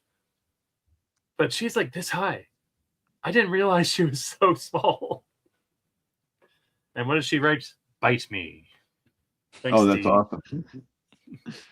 I saw that in the theater opening weekend back when it came out. Once again, I had to sneak out. I wasn't allowed to go see it, so I just found my own way there. But I remember going to see that one. And I remember I did not expect it to be, first of all, Patrick McNee's in there. So geeky little me had a big surprise because the guy from the Avengers was in there. I was like, hey, Yep. and then there's like a sexy lady in there. I didn't like I had never like horror and sexy ladies had not clicked in my young brain yet. Like those two things had never come together for me in a movie. And I was like, whoa, what am I watching here? But I had a good time. So it was a lot of fun. And then you saw The Howling 2 with the chest bursting stuff. And you're like, I get it now. I was the target demographic for that movie at the time, so. I like The Howling more than An American Werewolf in London. Oh, yeah, sure. Yeah, The Howling is a lot of fun. And they do cool stuff in that movie. It's just pretty neat. Patrick McNee turned. Is it okay? Can we talk about this in spoilerific, or do we want to not spoil the movie? I haven't seen it in 30 years, so I could be spoiling something I'm imagining. But isn't Patrick? Everyone turns out to be a werewolf in this movie, right? Like even Patrick McNee, right? Yeah. So, yeah, I remember being bummed out that he was a werewolf because I wanted him to be normal. You want him to be John Steed? John Steed. Yeah. Yeah. Exactly. I wanted him to twirl a cane and stop the werewolves. Did you see the Ralph Fiennes Avengers in the theater? Yeah. I tried to. I don't think I got through it. Sacrilege. The movie is sacrilege. Yeah, just like I saw that movie. I hated it. Yeah, I blocked that out until just now. Yeah, I never. I never finished the Val Kilmer Saint film either, and I like Val Kilmer. Yeah, I've never, so. I watched that one. That's silly. It's silly. we're cutting very deep here. But no, that Avengers was sacrilege, Rob. I agree. Although it was Patrick Ray, McNee and Diana Rigg are my go-to. Yeah. it was Ray Fiennes that played John Steed, right? Is that who it was? Yeah. Uma Thurman, right? Yeah. Yeah, he looked. I mean, great suits. They looked good and everything. But I was like, no, I don't need this. There was none of the chemistry that McNee and Riggs had. Yeah. Riggs was astounding back then. Like, just really great chemistry with him. So me and Paul, who are in our 20s, don't understand these references. Yes, absolutely not. Oh man, you don't know about Honor of Black movie Man? was based. I think all the Gen Z kids just fell asleep while I was pontificating. I think. no Gen Z kids watch this. Not at all. No way. You woke up my movie brain, which has been dormant for like 3 years. Like, oh yeah, I got a bunch of crap over there. I should probably bring it over here. It's so funny because I today I wrote my review for my upcoming. I wrote the script, the review for the upcoming video. I referenced the Saint in it. Oh, how about that? So the fact that somebody would mention that the Saint twice in 2 days is, what are the odds of that?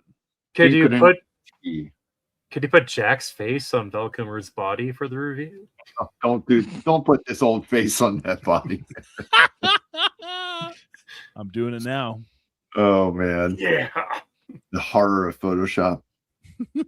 I'll do it at the scene where he's got the long hair and he's lounging in between that while he's painting that painting, and the worst accent in film history. My wife is going to love that. Oh. The Hitcher. Chris, I love The Hitcher. Yeah. Like, that's my favorite Rutger Hauer performance. Yeah. That's your favorite? Rutger Hauer was a force of nature. Yeah. I know it's the classic, but Rutger Hauer in that speech to bring it all back to sci-fi.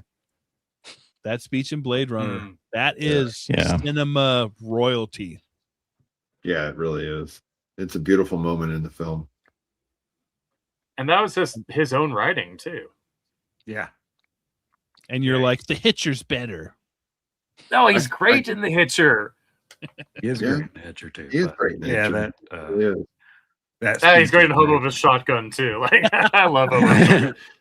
And the best Canadian movie in the last 20 years, man, is Hobo with a Shotgun. When he does his own take on Zatoichi, that's really awesome too, though. Blind Fury is good. So yeah, it was really good. I really do love that speech that he does at the end of that movie, and they call it the Tears in the Rain speech. Beautiful. It was kind of funny. I think the first 2 or 3 times that I watched the movie, That's right, Mark. Let's give Lady Hawk some love. Yeah. Oh yeah. I remember I remember thinking that when you hear him giving that speech, you think he really did those things, and then I remember later when I watched it, I was like, none of that shit ever happened to him. He just thinks it did. Like Roy Batty is a copy of a man who was a warrior, but he was not the warrior himself. Like he never was off the shoulder of Orion. He was somewhere. He was at a colony off world. Yeah. But and so even for him, it's like because it is a Philip K. Dick story. He lived a reality that he never physically lived, but he thinks that he did. Just like Rachel thinks that she watched a spider out the window when she was a little girl, and that never happened to her either. And so it's really that's the true tragedy of Batty, is that he's this amazing character full of all this humanity and all of this empathy. It's like Damian Walters says, it's an empathy test, right? The whole movie is an empathy test, right? Do you guys have Blade Runner 2049 super controversial with Blade Runner fans? Do you guys like it? I like it. I liked it. I like it. It's not noir like the old Blade Runner is, but I think it has its own thing, having its own identity. I think it's amazing. Yeah, it's beautiful. It's a great film. I just classify them as 2 different Like I said, Yeah. two different completely styles. It's like Alien and Aliens. They're two. You can't really compare them because one's a The old horror spook- movie, one's an action movie. Yeah, Yeah, the old it's spooky like- house and then the war movie. Yeah, it's like Mission Impossible 2 or any of the other Mission Impossible. It's like 2 is- it's like Ernest goes to 2001 camp and 22. Yeah. Ernest goes to jail.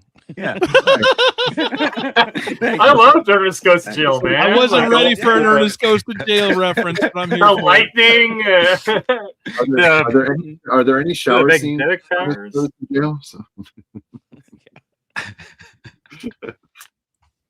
I mean, it's so Ernest Scared Stupid, but They very, very that's carefully the didn't call it best. Ernest. They didn't call it Nothing Ernest is. Goes to Prison. Like if they had made the movie Ernest Is that? As Can't long do as it. you never watch Flesh- Ernest Goes to Flesh Africa. Blood by Oh, too late. I watched it. So bad. I'd rather watch Ernest go to North Korea. Someone mentioned More like Flesh- Kim Jong Il. Does it feel like we've all been snorting pixie sticks this whole time? We all have like third-hand exposure to Rob is, Rob is Tim. traveling through time, affecting us all now. Evidently. Delivering fun dip everywhere. All right. How are you feeling, All right, chat? Are you guys ready to roll and see what we're going to read today? Let's roll and see what the stories are. Yeah, we haven't even started yet. Full circle. Let's see. Michael Bishop, roll again. Michael. Yeah, please, roll again. Same, Gary. Scared me when I was a kid. I loved it, but it Jeez. gave me nightmares. She It's sat not on the original. hummock of the clammy waterstone beside the captive demon, waiting it for him to make a reply. In the time that had passed since she found it in the swamp, she had been surprised again and again by how little its behavior resembled all the demon lore she knew. And tonight, she jerked. Wolf. Startled at its grotesque clawed arm, came up to life suddenly and groped among the icy silver spring shoots. Joan, my God. No, pushing That's up through the melt of the hummock's foot. Oh, Ooh. good lord. Heavy-handed symbolism there, John. Mhm. Have any of you guys seen Rutger Hauer in Flesh Plus Blood? Have any of you Mm-mm. seen it? A lot of people say flesh and blood, but it's actually supposed to be said flesh plus blood. But so none of you have seen it? That is a great Rutger Hauer film, but it's really out there. It's about medieval mercenaries and this crazy I see. crazy adventure that they go on. Yeah, it was supposed to be an Italian TV show, and it lost its funding. It was going to be 11 episodes. They took all the material they had and they slammed it into a movie. And then Basil Poliodorus did the soundtrack, which is just absolutely banging. It's really good. That's still Paul Verhoeven too. He directed it. Yeah. Nice. Oh, really? Yes. Yeah. And what's it start with? It starts with like a dead guy being hung, and then like a woman like getting the mandrake root because all his inner fluids had flown down to the earth to make it grow. That was something they used to believe, right? That's where mandrake would grow under hanged men, all that kind of stuff. And the familial seed would make it rise up out of the earth. Right. Yeah. That was a strange tradition. Keep talking dirty, Keith. Well, I will say- Joan Vinci made me talk like that. Okay, I don't normally talk like that. I don't talk about warm draped carapaces being stroked tenderly. Well, I will say, as soon as you start talking dirty, the live viewers, shut up. Yeah. Oh my God! All right, well, let's go back to that. Okay. But it has to be with like Toupee or whatever the hell her name is. Well, hey, God, it keeps going on and on. gentlemen, we are over 3 hours. Wow. More Really? dirty. More dirty Listen, Dirty talk. we were winding down, Rob, and you busted out the bag of candy like it was Halloween, so I don't want to hear it. But maybe to close us out here, Keith, would you read the final line of that Joan da Vinci story again, as slow and sensual as possible? I'll do my best, Christopher Lee, too, for this one. Get my voice down deep. Okay. She stroked its day-warmed carapace tenderly and settled down on the softening ground to wait for its reply. Oh, gosh. Oh, yeah. I got to open a window. And don't worry, folks, I'll be back next week. Are you all joining next week with Jeff? Yeah, I will. If you want me, yeah. Yeah. Next week, next Tuesday, more of the craziness, everybody. Just call next week Big Fat Dawes. That's right. This is what YouTube was made for, right? A bunch of people not knowing what the heck they're talking about, reading a crappy story, and then go. I'll hold it up while you discuss what it's about next week. So yeah, next week we're doing the 1973 annual World's Best F. You should not be listening to this in a family park. Go, man. Nope. Oh, you got the hardcover there. Ooh, nice. I love the Yeah, hardcover. that's nice. Very nice. I think I don't know which one of the hardcovers I have. I might have that one. I mean, Gentlemen. Nope. I was just seeing who the artist was on both of them. Same artist on both of those covers. Oh, so. Yeah. Hey, thanks everybody. This was a lot of fun. This is great. Thank you, chat. As always, the bigger the daw, the better the daw. And tune in to Friday on Pulp Mortem for. Shut up! They're sick of me. That nobody's gonna watch, and that's fine. We're gonna. Neither do. Sorry, Gavin. Or come back next Tuesday for some rock hard Daws. Which will be stroked in the moss. Yeah, in the moss at the swamp, tenderously with the impregnated wood. Impregnated wood, yes. Rug or whatever. All right, Chris here is getting the last word.